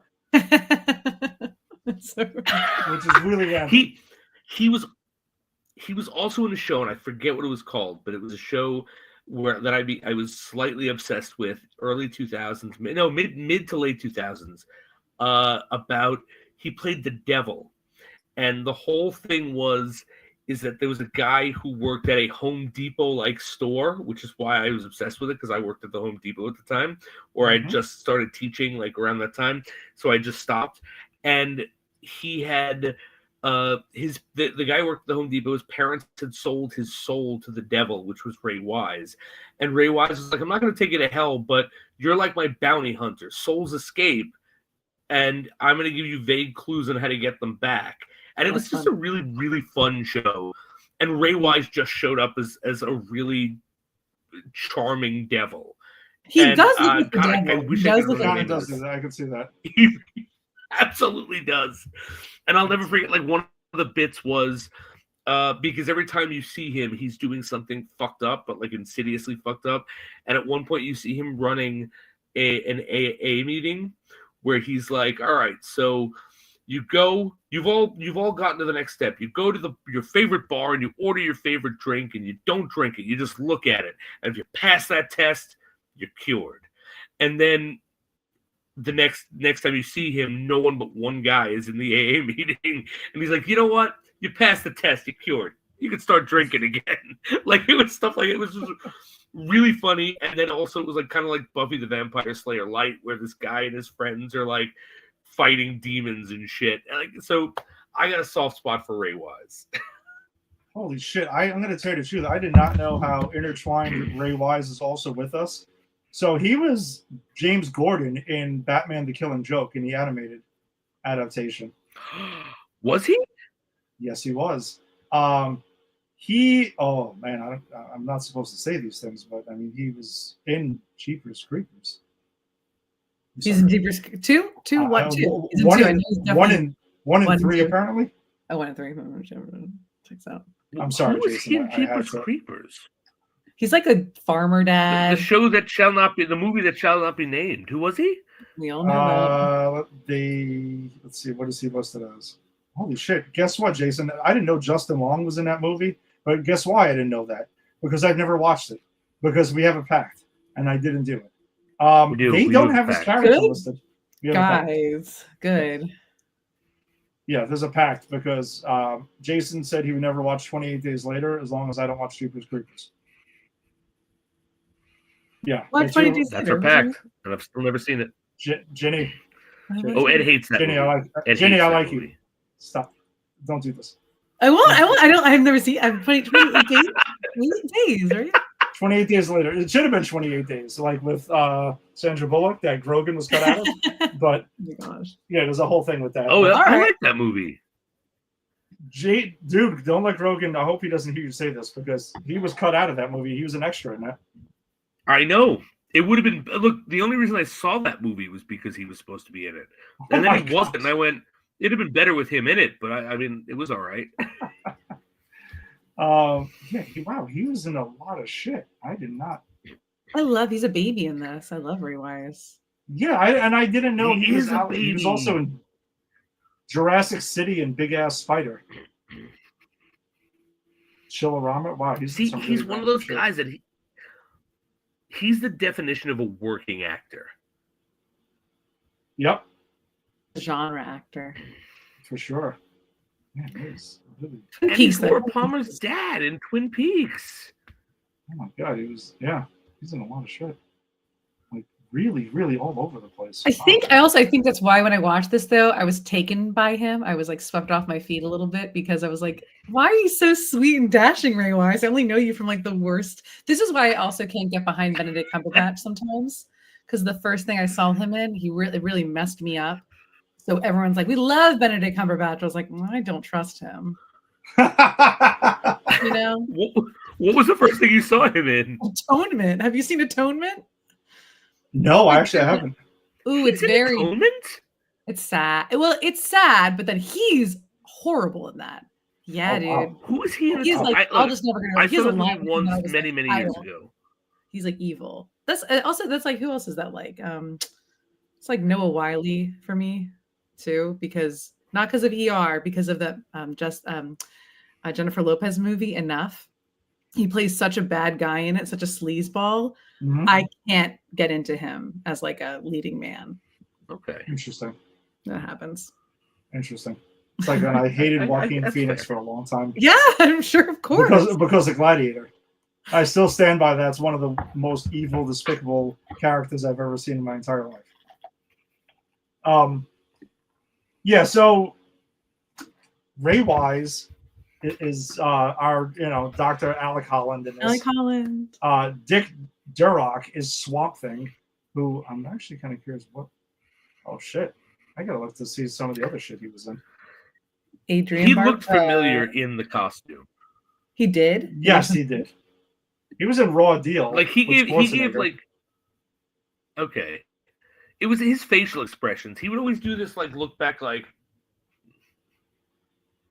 I can't do it because I'm not him. But his face, like just even in the makeup, looked fucking familiar to me. I definitely have some thoughts on the makeup. But let's stick on the cast though. For that now. Adriana Barbeau. Because I loved her. She used to be married to John Carpenter. Was married to John Carpenter, I'm pretty sure. I just watched. She was in Escape from New York, right? She was, yeah. She did a bunch of like his movies. She did The Fog. She was in Escape from New York. A TV movie. I was trying to remember where I specifically knew her from, and apparently it was definitely from Creepshow. I remember her being in. Yeah. For sure. Right. Back to School she was in. And by the way, she was Sally Jupiter in Watchmen Chapter 1 and Chapter 2, which we had just covered recently. She does. Is she also Catwoman? Yeah, she's Sally Jupiter. Isn't she Catwoman? Isn't she Catwoman, the animated series? I'm not going crazy. Check it out. I have her listed as, let's see, at least Google has her listed. I don't have them listed as shit, but come on. Pretty sure it's her. It's just very weird, but I'm pretty sure it's her. That's wild. She is Catwoman. And I thought it was. And it was always weird to me that she's Catwoman from the animated series. Yeah, yep. She's Selena Kyle. Yep, she's Selena Kyle on that. I just knew that because one time I was rewatching the series and I just remember I was like, who makes her voice? And it's her, and it's she's a theater actress, I guess. I'm gonna be honest. I was gonna come in here saying that I'm not a big fan of hers, but I'm wrong. I'm a big fan of hers. I fucking love her as Catwoman. I love her as Sally Jupiter. I'm a big fan of her voice work. Her voice work, but I mean, her acting performance in this movie is. It's the 80s. I mean, look, who's acting in this movie? You name me someone who's acting in this movie. So, I mean, I guess I was going to bring it up at some point anyway, but her acting in this movie. I mean, there's that 5-minute span in the third act where suddenly, I'm not one to complain, but we have breasts flying everywhere for a good 5-minute stretch where she's randomly bathing in the swamp. Oh yeah, for no reason at all, and you can tell what is this? She had to clean up. I had two problems with that. One, in the swamp, it was gratuitous, and two, yes, sure. Yeah. Well, let's get the mud in my titties. Like, what's going on there? She looked very clean before she got in the water too. Yes, so she was rinsing off. I guess she was sweaty. I don't know. It was extremely. Listen, again, I'm not. This isn't like a complaint thing because it's like, oh man, you made me look at this. But it was pretty fucking random that it happens. You can tell the way it's presented is super random. Where she slowly turns around, and is like, "Hey, camera, you're here. I'm bathing in the swamp for no reason." It was just so gratuitous, and then not 5 minutes later, they're caught by the bad guys, and. Yes. She gets a Swamp Thing you knew we were gonna get caught. And he's like, I did. So it's then why did you bathe topless for 20 minutes? Because I was watching the swamp if you knew this was coming. I was watching you creepily over here, and I was checking it out. And now this brings up a serious question, and you know when I say that it's going to be ridiculous. Does Swamp Thing get an erection? Can Swamp Thing have sex? I can answer the question. Yeah, he can, but it's not what you think, and it's not normal. Right. So I guess he's euphoric. All right. So what does sex with Swamp Thing look like? I think it's spores. Is there insertion? It could be. I think it's imaginary. I think it's a high. I think it's a hallucinatory thing. That's what Alan Moore said. Oh, okay. Because I'm like, I had more questions about this. And we know Alan Moore is a 'Cause you- weirdo. But No, he is. I had a lot of questions. I'm like, does this happen in the sequel that I don't they do, remember? but it happens in the graphic novel, and then in the TV show, kind of there's that thing where you can get like, I'm sure they could hook up, but it would be like almost like imaginary. It'd be like a Okay. fantasy hallucination thing. But they do. I So- think that's a thing. I think it is. But like this Swamp Thing, like, is this Swamp Thing getting off on watching her bathe? I wanted them to kiss. They were touching. He was holding her. Yeah, but I don't. I'm gonna say that at least because one of my issues with this film is how quickly things happen, yet they don't happen. It's very strange. I'm gonna guess that Swamp Thing at this point, since he's been Swamp Thing for a couple of hours throughout this movie, doesn't quite know all his abilities just yet.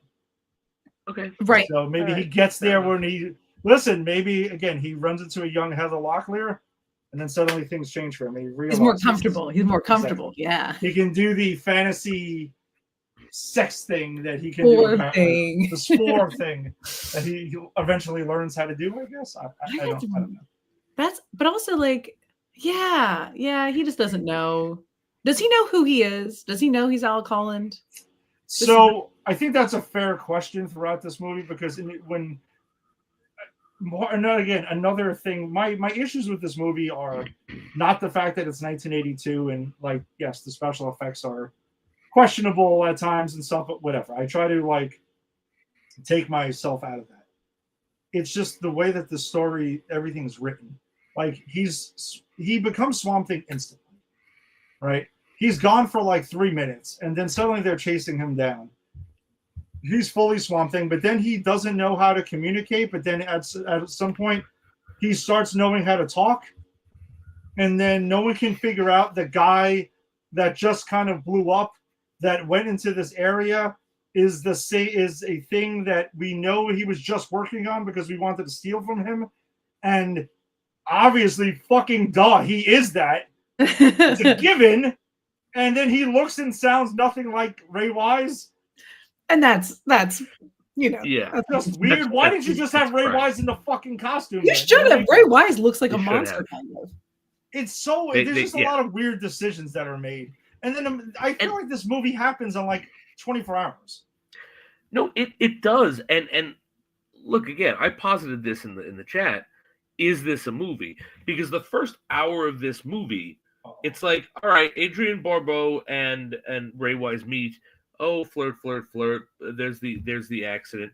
Then it's like an hour of like bayou shots, and we're chasing this guy down. And it's so fun, guys. It was so boring. I fell asleep watching it, and had to pick it up the next day. And but then you get to the last 20 minutes. And it's almost as if the movie's like, oh shit, wake up, everyone! Stuff's gotta happen. That's when they show the boobs. Now they I was gonna say multiple That's kind of when it monsters. happens. No, but that's when it happens. The And thing- suddenly, the third act is like, they "Hey, guess what? Wake up, guys!" And then there's like monsters everywhere. And then multiple monsters. they shows the boobs. There's the big fight where they capture Swamp Thing, cut his hand off. Uh huh. Then there's monsters. There's this whole like, oh, we're gonna turn. I'm going to reward, quote unquote, the guy who captured Swamp Thing by tricking him into drinking this, which makes him a little person. What? That was Understand so that I was made- like thrown off. I was like, what the? Because I was like, that's not, you know what? I'm forgiving a lot of this movie. I got this. I dig it. It's like Southern Gothic Bayou. I understand. And then that nonsense happened, and I was shocked. I was like, ooh. Yeah, that made absolutely Genuinely. no fucking Yeah. sense. It made no sense. And then the bad guy drinks it himself and becomes a pig monster. And that's the problem I had with the effects. Okay. I thought Swamp Thing looked fine. I thought even the transformation of the little person looked fine. When you get the pig monster, this is just a guy in a fucking dollar store mask. It looks so Definitely. bad. So weird. My mind Oh, went to man. Seinfeld with Kramer with the pig man. Yeah. Remember when he sees him in the hospital? It's like pig man, the pig man. Yes.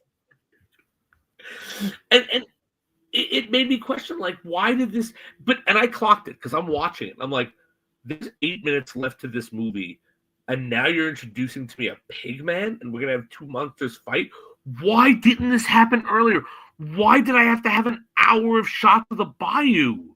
It was almost like a Peter Jackson movie, just for that little section of just like scenery. And it's an hour and 35 minutes, this movie. That got me because I was like, oh, this is a short movie. I was like, I think I know how this is gonna go. We're picking up pace. He's Swamp Thing. Boom, boom, boom. Then Adrienne Barbeau meets that little boy in the shop, and then that's a lot of that. What the fuck is that about, by the way? This This kid, that boy.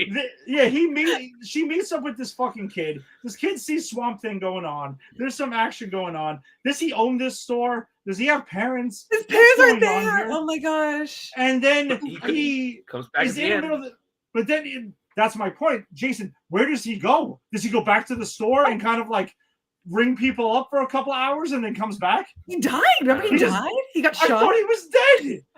Me too. I was like, oh no. And then he got healed. And then Yeah, Adrienne that's true. Barbeau Because got then we have magic healing, which, by the way, her getting healed. Come on, we know what that was about. He was healing her right on the chest. Right there, we know what that was about. Oh, and if there's very any convenient. Limit there's your goodies to heal you. Exactly. your night down. Also, the villain of the Swamp Thing. Although I did love that little kid, though. I want to talk about that little kid because I think this is the script is like it's not good, and Wes Craven wrote it all by himself. But Which is I weird. do love Wes Craven. It's like because he wrote A Nightmare on Elm Street by himself, and that has like some lines and some charm. But it has charm.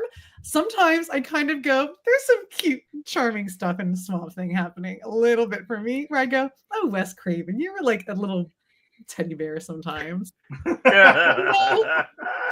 not good. It's just like you weren't like a horrible, guy.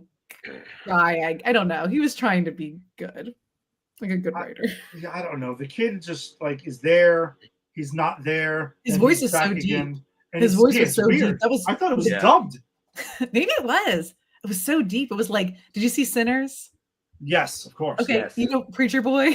how deep his It's kind of voice like that. was. He was kind of like that. Yeah. He was like that deep. He was like, oh, I don't know. I just did my grandpa's out of. I've been smoking 20 packs a day since I was 5. It's 1992. Maybe he just sits in a smoke shop and just smokes all day long. Yeah, I the pacing of this movie for such a short movie is it's really bad. Oh, And- it's an hour and a half, and it feels like it's 3 days long. Yeah, it's a little bit bizarre. By the way, cast wise, I wanted to mention Bruno, who was played by Nicholas Worth, who I know from The Naked Gun. Who is he in the gun? He's the guy who gets his finger cut off and it goes into the hot dog thing, like later on at the end of the movie where the Queen Elizabeth eats the finger. Yeah, he's the one who I think he's the guy who he meets in a toxic waste thing. Yeah, and they're shooting at each other right next to each other, and they're trying to question each other, and they can't hear Phenomenal. anything because of gunshots. Oh my gosh. Who he gets turned into like a little person later on in the movie. And like, Ginny, you've read Alan Moore's Swamp Thing. I've read Yeah. Alan Moore's Swamp Thing. You've both seen the show. Since when does this potion make you bring out your innermost thing? It's like That Wait, that was nonsense. That was dumb. it was That was such so dumb. nonsense. It's like He's no, it Swamp makes you Thing a because he the fucking plant. thing exactly. It merged him with plants and the swamp. That's why he became Swamp Thing. And it doesn't know what to do with your memories, and it takes your memories, and it's just like, oh, I guess I know all of your life past. Yes, exactly. That Recent- has been my understanding. Yes. So it made no sense that Bruno became the little person, and it made even less sense that the arch villain became rubber face pig guy. Yeah, that made absolutely no fucking sense. It's true but then what does that mean? That means that Alec Holland was like the best man ever. Like, what does that mean? What is that? What was Yeah, that? What was his true spirit? Inside, he was the best man ever, but he was also a plant at heart. he was like I guess. muscular, like he's strong. I don't know. And by the way, the whole the basis of the movie, right? Like the a lot of this is between Holland and Cable and their romance that he met her earlier that day and flirted with her, and it was weirdly suggested that he was married, but that was his sister. So then the flirting wasn't being a douchebag. He was just flirting, and then they knew each other. And then he kissed her like completely out of fucking nowhere. And by the way, also the villain kisses her also. Oh my gosh. I kind of what is going on here? I was taken aback because Alec kissed her, but it wasn't like it was like, yes, we did it. We solved we have the I don't know, whatever the format. Science works. Yay, we did it. And he kisses her. It should be like a celebratory, like a oh gosh, yes, mwah! And push her back like, oh my gosh. Oh, I shouldn't have kissed you. But he kind of like just genuinely was like, yeah, baby, kiss. And then he's like, I'm going for another one. Yeah, exactly. It was kind of sweet. I was like, don't do that. I guess, but again, this is why the TV show is way better in this regard, because they know each other for like one episode, like a night in the TV show. And in that one episode, they they have a better connection. And then he dies, and then he becomes Swamp Thing. But in that one connection, it's like, oh my gosh, you guys are trauma bonding. Like you clearly have chemistry. You really are, getting to know each other. You're collaborating. You've saved each other. You've gone through something in one episode. That's why Swamp Thing, the TV show, is so good. And in this one, they're just like, well, I don't know. I think you're cute, and we spent an hour together before I died. We're I think that's good forever. enough. Go bathe. Let me watch you bathe. So unearned. It was completely, the whole romance is so unearned in this movie, and it's weird. And that's why, like, I guess I didn't give a shit about it throughout it. I'm like, all right, this isn't there. And then, like, how she's so taken aback when she finds out who he really is, and then she decides she's so excited she goes and bathes herself in the swamp. Although, you know what? But you know what's so weird? Because I talked about how, like, have you seen Last House on the Left? Yes. And then you're like in the Hills Have Eyes. And I realized in this movie, because sometimes I had to remind myself, yeah, Wes Craven directed this. But then you had the villain who did kiss her, who's like the bad guy. He's very sleazy. He's got the greasy, ponytail. Yeah. But he was in the first, he's like the main rapist murderer in Last House on the Left.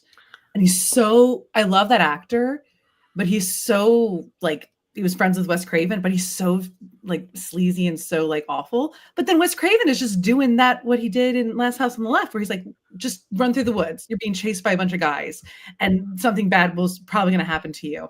And I was like, oh, that made me like, it's art. It's kind of horror, but I was still like, girl, oh my gosh. Like, I guess that's the danger. And then, yeah.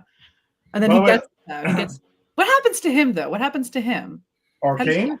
He gets stabbed with a sword. But he gets the hand cut off.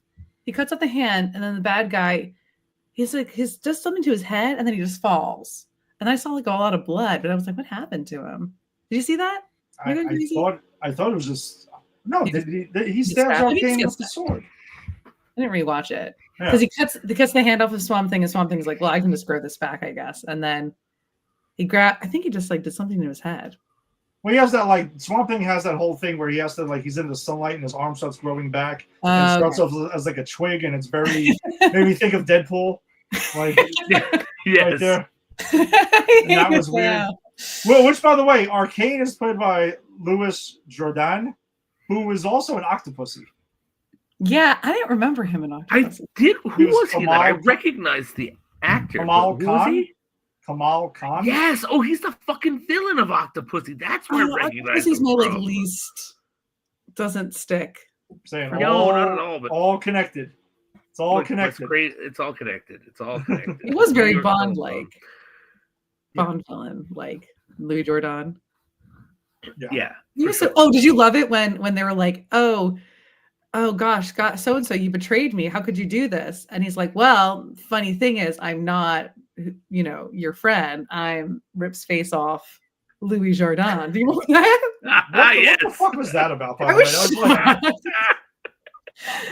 I didn't see the point of that. I was really coming on to defend this movie, and then I remembered that scene too. You could have just made that actor the character, and he just betrayed him. Like, so you don't need like That's not your mother. That's a man, baby. You didn't need that Yes. reveal. I didn't need the whole. By the way, it's funny you mentioned that too, because there was definitely judo chop that happened. Yes, in the yes, movie. there was. It did. It totally happened. Oh, the fight choreography was so bad. It was so bad. The fight choreography and a lot of the way things were shot, like things blowing up, especially in that whole scene where they're like on the like swamp boats thing that's going on there.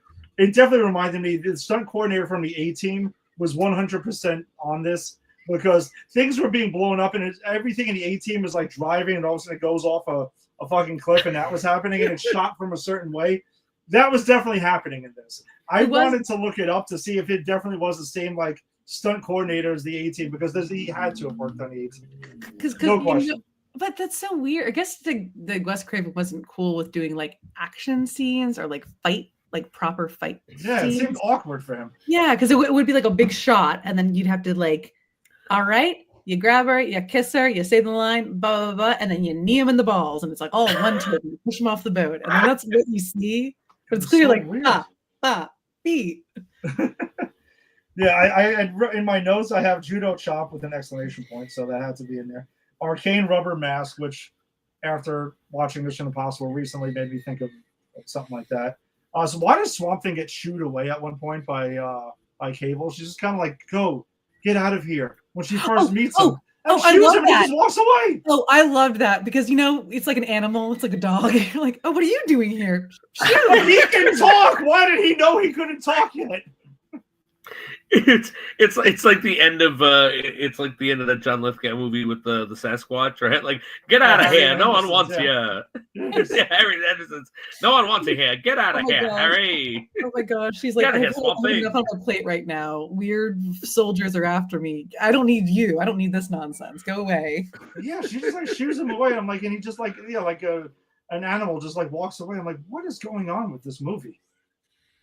There's so many weird choices in this. I can't believe Wes Craven fucking directed and wrote this thing. He wrote it. I know, but I think again, but then you hear. I saw the trivia was like he didn't know what Swamp Thing was before he wrote it.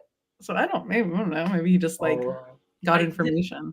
Maybe he should have bought a fucking comic and read it. If you're gonna honestly, if you're going to make a movie, read the fucking source material. Or don't and make a great movie. This could have been a really interesting horror movie where Swamp Thing's picking fucking people off, but it's not that. No, it's this movie. It's almost like it didn't decide what it wanted to be. Like you mentioned, if Wes Craven didn't know what Swamp Thing was, and again, it says DC Comics in the beginning of this, so clearly they weren't trying to hide what the source material was. And I guess maybe to excuse it is that this is during an era where they didn't really know how to adapt comic book movies, even though Superman existed already. I'm sorry. I can't accept that. I can't accept that. Jason, I'm trying. I'm not totally buying it, but I'm just throwing shit out there. Here's the thing. In the 80s, if you said, "Hey, I want you to adapt this Stephen King novel," and I went, "Novels? I don't read." And then I just fucking clickety-clacked and wrote a screenplay. It would be a terrible adaptation. I'm not asking for much. I'm asking for the... Oh, Sony would fucking give me an Emmy. But the thing is, like, just familiarize... How hard is it to conceptualize that I must familiarize myself with the source material before I try to adapt it, even if you get it wrong? Yeah. Then, if you familiarize yourself with the source material and get it wrong, then it's like, okay, well, yeah, they didn't know how to adapt those things. It was hard. But to go, I don't know what fucking Swamp Thing is. I'll take your paycheck. It's like, come on, Wes Craven, do better. Yeah, because on paper, I think the idea of a Wes Craven directed Swamp Thing sounds like a cool idea. Right? Before you watch it, it could have been, I think there was potential. Maybe if Wes Craven directed this 3 or 4 years later after Nightmare on Elm Street, maybe this movie's better. Or if he directed it in the early 90s, maybe it's better. Yeah, I think so. Gosh, he was still with us a little bit. Like, I don't know if he was still. Well, it would have been pre-Scream. Right. So- Well, he was doing weird. He makes some weird choices in life, but then he makes some really awesome choices and like really cool, charming. I don't know, charming, but like I don't know, well done. I think. Like I love People Under the Stairs, but I don't like Vampire in Brooklyn. But I don't know how much of a hand he had in writing that. That was I also forget he did Vampire in Brooklyn. But there's a lot that I like about that movie, and then there's a lot I don't like. that's I I completely forgot he directed that. Then he does Scream, and then he does. Then he does New Nightmare. Then he does. Yeah. He also did Shocker, which I remember. Never seen Shocker. You've never what? You've No, never I don't seen like Shocker? I fucking love Shocker.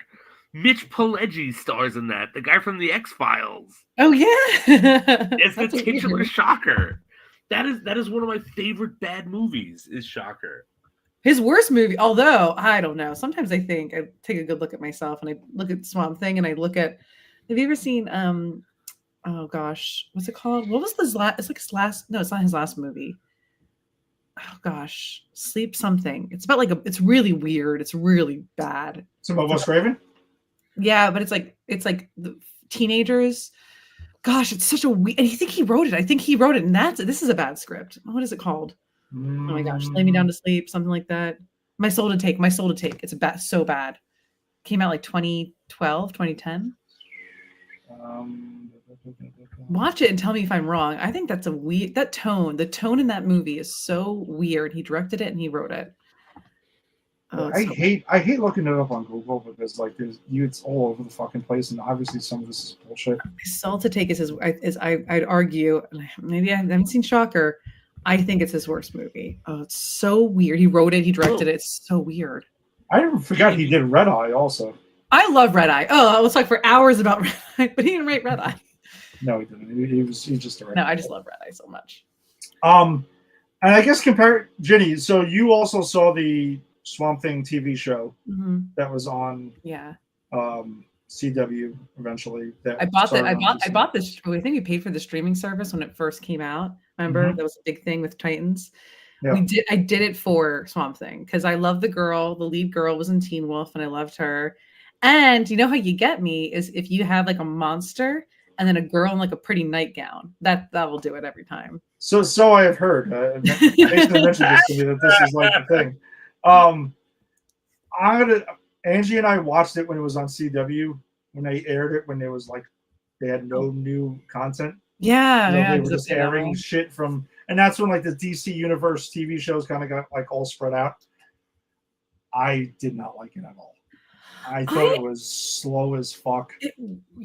But I think it was up my alley because I like a southern. I was summer. I was like Southern Gothic. I love True Blood. I love like Bayous, Louisiana. Again, I think I just like that lead character. I did like the villain eventually. But when the villain became what he became by the end, they had the two competing Swamp Things. I think it was too late. Like it was like one episode of scary fight. Otherwise, it was just him. Like it was like Beauty and the Beast, Jason. Yeah. But with Swamp Thing. So. Yeah, because I just start to wonder. I'm like, am I just not interested in Swamp Thing as a character? Like his whole thing, is it just me? Sad. Yeah. I don't know. I just think that's maybe what it is. Like, I don't know if it's like I'm expecting more. I mean, I've seen some animated stuff that they've used him with. Like he was in Justice League Dark and stuff like that. That was kind of cool.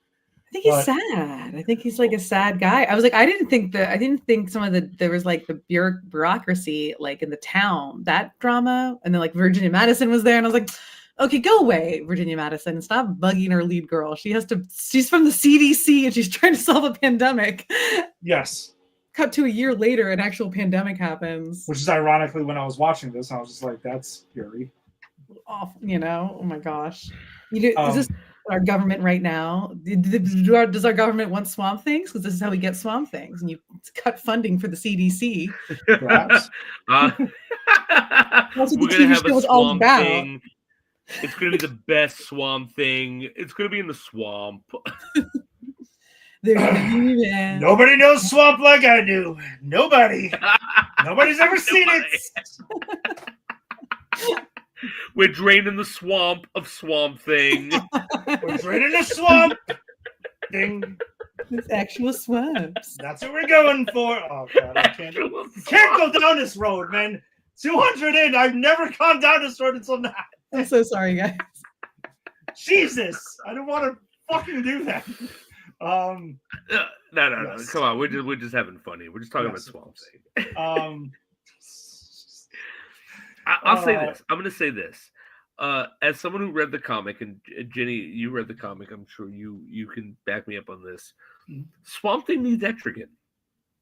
Etrigan is a big part of the Swamp Thing comic book, and I think Etrigan would make Etrigan would easily elevate all the Swamp Thing stuff.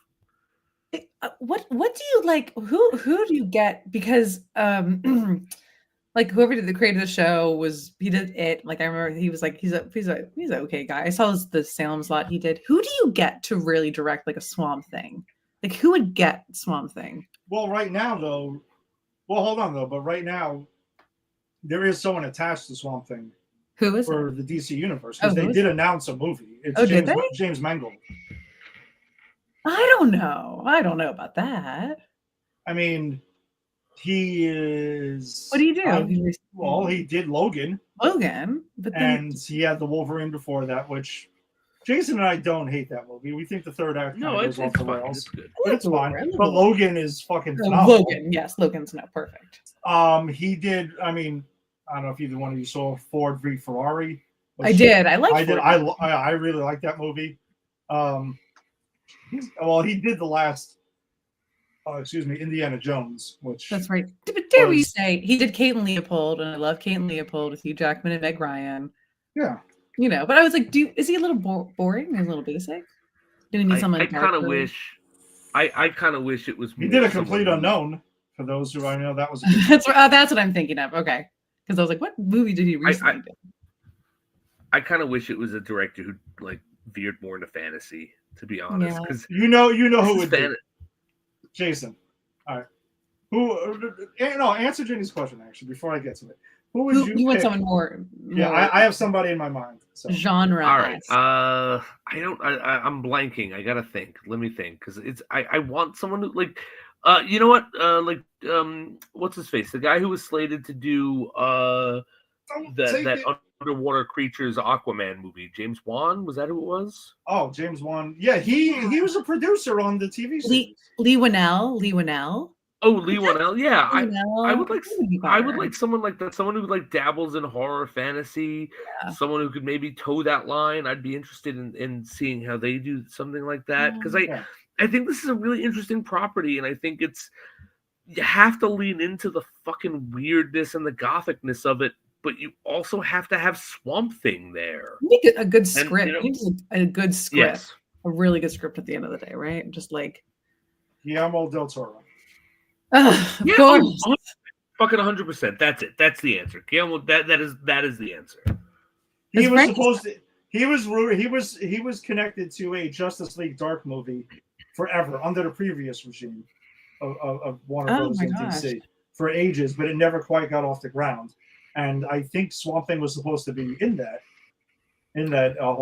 that team. Perfect. But now, obviously, new management under James Gunn and Peter Safran. I know James Mangold is still attached to direct that film. I just don't know exactly When? or let's see if there's any. Crazy. I don't think I knew that. That's so weird. James Mangold, do something else. Guillermo del Toro, that's the choice right there. No. Because like Hellboy, like if you make a Swamp Thing in the vein of Hellboy, I don't know. I think you got something there. Who And that's not- Guillermo del Toro put Etrigan in there. We'll have Yes. that fucking rhyming demon tenfold. practical Uh, effects. James Gunn confirmed DCU's Swamp Thing movie in January of 2023. I think James but- Gunn Swamp Thing would really work for me too. Just again. I mean, like he can't. I mean, he's too much on his plate right now. But He can't direct every. I get why he did Creature Commandos, Yeah. obviously, and he would direct the first movie out of the gates with Superman. I kind of felt like he almost had to do the first movie. But there's also been like I think his first phase. So I don't even think they're calling it phases, but it's supposed to be like monsters and some other shit. and that's why we're getting like a Clayface movie. That's why we're getting a Swamp Thing movie. I mean, they're also got Supergirl, Woman of Tomorrow in this, and I don't know what the hell is going on with Raven the Bold, because that's supposed to be their first Batman movie out of the gates. I have a question: Is Rick Flag Sr. in the Spider-Man movie? Superman movie. The Superman movie. Sorry. No, he is He's in not. that. Then who the And hell's Shangri-La playing? Well, no. He is in Superman, Okay, and he is in Peacemaker season 2. that's right. He's in both. He's in both. I win. Okay, great. He is Thank you. everywhere. Frank Grillo is all over. No, this that's fucking perfect. thing. It's all I need. Thank you so much. No, he's all over the place. So I just forgot he was in that trailer, right? Yeah, he's in, Yeah. so he's in Superman. Okay, yeah, and he's in the Peacemaker season 2 trailer. can't wait. that they Can't wait. released. So yeah, but back to you saying Guillermo del Toro is who I would have imagined should have been a sure thing director of Swamp Thing. That's the choice. I was, and it's funny because I was thinking Hellboy, and I didn't put it together. But you're right. Yeah. If I could choose someone, it would be Guillermo del Toro. Yeah, and James Wan is not a bad choice either, but I know he produced the TV series. That's right. Yeah, He wasn't yeah, direct, but he yeah. produced. I guess so. Yeah, but produce means he gave money and took credit. Come on. No, I know, but I think James Wan he has his what is it? Atomic Monster is I think is his production company. They're kind of merged with Blumhouse, so he's kind of like Okay. probably not doing his whole. They merged with Blumhouse. I think so. If I Oh, so remember correctly. he's just. I guess he is doing a lot for Blumhouse. That's funny. Yeah, so that's where I kind of think so he's not really doing DC stuff. Oh, Scott Derrickson would crush it, but Scott Derrickson is just on his own life right now, which is fine. Well, Scott speaking of which, I know there was a trailer for Black Phone 2 that dropped like I haven't yesterday. seen it. or I the have day not before. seen it. Did you see Oh, Black I Phone? haven't seen the trailer, but Oh, Jenny, you saw Black Phone though. Yeah, I saw Black Phone. I Oh, enjoyed it. both of you saw Black Phone. and if you, I don't know if you watched any of the VHSs, that like whole series, they're really good. Oddly enough, I haven't, but they do look interesting. Because Scott Derrickson, because he kind of, he's just like a horror director. He did like a segment that was based. It's like the series. The movie's called VHS 1985. And they're shorts, but they're really clever and like actually kind of tie into each other a little bit. But he did one, and it's in the same universe as the Black Phone universe, which I like because they mentioned it. It's a dumb little like found footage thing that he does, and it's so good though. I love it. Huh. Interesting. I'm have to now. Yes, I think I'm have to give me I a like reason the to push me to there's check that out. check out the last like 4 VHS movies. They're really good. Oh, nice. How many are there? A lot. Like I watched. There was like, oh my gosh, there's so many. Like the guys who did 75. Ready or Not, they were like they got their site. Like I think it's like a good. There's so many. There's like VH1, VH2, 3, 4, and then there's like VHS 97, VHS 85. The new one was like alien based segments, so it's like found footage, but abductions and like alien horror. It was really fun. I watch them every like Halloween because they come out on Shudder. But 85 is really good. I love. If you want to watch one, at least watch that. 85. Okay. VHS 85. Yeah, that's good. All right. Anything on Swamp Thing then that we didn't cover before we wrap this thing up? I'll say this. Closing thoughts on Swamp Thing. Closing thoughts on Swamp Thing. When I fell asleep in the middle of it, Jesus. I had a good sleep. Did you have good dreams, Jason? I never have good dreams, but I was rested. I was rested. And so I'm going to say that if you're tired, or if you're not tired, if you're trouble sleeping and you want to get a good sleep, you throw on some Swamp Thing. You got like 15 minutes of Ray Wise, and you can sleep for a while after he's gone. And then you wake up just in time for some Adrian Barbeau movies. And then the weird pig guy at the end, and you go, what the fuck just happened? But like in the middle, you got a good hour of good sleep there. So if that's the way you want to watch a movie, strongly recommend. Jason, is this a movie? No, I don't think this is a movie at all. Oh, there it is. I don't. This is not a movie. This is like I said. This is about 20 minutes of Ray Wise, an hour and 10 minutes of nap, and then a weird pig mask running around. It's fucking makes no sense. It's not good. it's too boring to be a movie. There's no characters in this. Swamp Thing is not a character. Adrian Barbeau is not a character. Pig Guy is not a character. He's more of a character in Octopussy. Oh my god! So this is the second movie you've deemed not a movie. I don't think it's a movie. And they That's both a came spirit. out around the This is a same weird- time. So Supergirl They did. and Swamp Thing, not a movie. Supergirl. And look, you put them back to back, it's better than Supergirl. But like, that's like taking a litter box and putting it next to your puppy's wee pad and going, wow, well that's shit. But which shit is worse? Squirt. Squirt, Swamp Thing, squirt. Oh my! You would probably water him with that. Jenny, we'll see. You think? I know you think this is a movie. I don't think this is that bad. I was like, I had a fun, but it is so weird the more I think about it, and it's so slow. Like again, when I used to watch it in weird increments.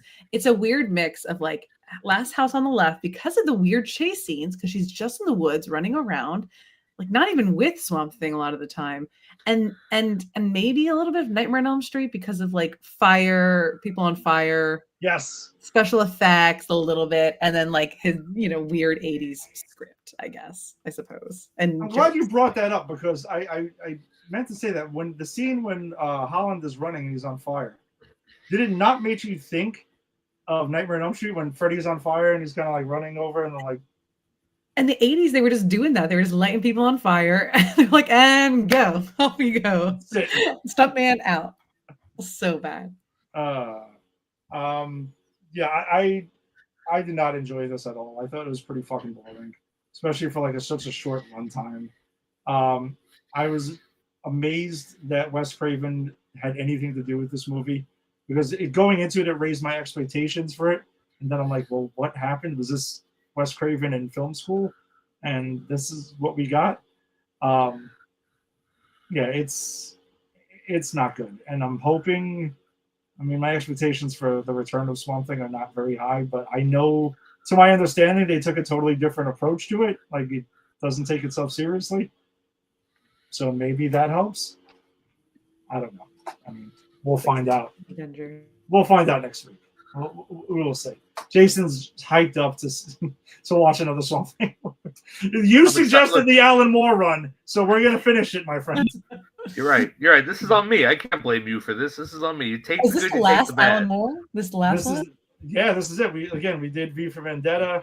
We 300? did the League of That's not Alan Extraordinary Moore. No, it's That's right. Frank Miller and Zack Snyder. Yeah. We did 300. We haven't done 300 yet. Are you sure? I thought we did when Tony was with us. You did Frank Miller? You did Frank Miller stuff? No, I don't think we did.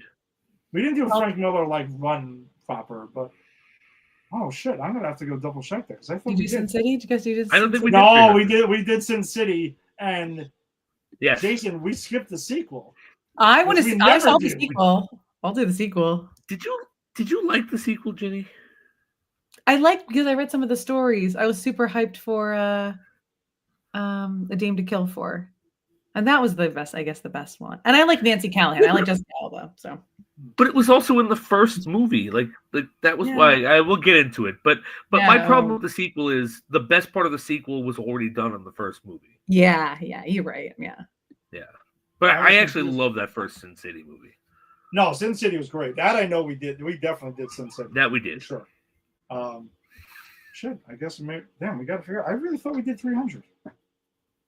No, we were talking about it last time because that's one of the Zack Snyder ones that we never covered. All right. Well, maybe another time this year, but we'll add it. It's on the list, as Steve Rogers on the list. Is on the list. It's on the list now. Because we got to get into Iron Man right after we're done with Swamp Thing. Finally. I'm excited to get a fucking Iron Man. You're excited to get in. You're excited for Iron Man 3. That's what you're excited for. Well, that's the thing. This is a 200th episode. Iron Man 3 is actually the catalyst for this show because I think that was the first thing we discussed. And that was because I had rewatched it and went, everyone hates this movie and I love it. And I want to tell people how much I love this movie and why they're wrong to hate it. Yeah, Tim and I were not thrilled with Iron Man 3, but I will say that I've seen it a bunch, like, because FX won't stop airing Marvel movies, and I find myself watching it, and I'm like, was I too harsh on this? I will never, ever back off on the fucking Mandarin bait and switch. No. That's the unforgivable sin. That is, even though they corrected themselves. My Trying to point with get that too movie, cute. we'll get into it when we get there, Mhm. and I won't elaborate more, but if you can get over the unforgivable sin, it's a good movie. But you got to get over the unforgivable sin. It's tough. It's tough. There's certain things you can't get past. But we'll see. We'll talk about it. We'll get past it. We'll get past it together, Ed. We shall see.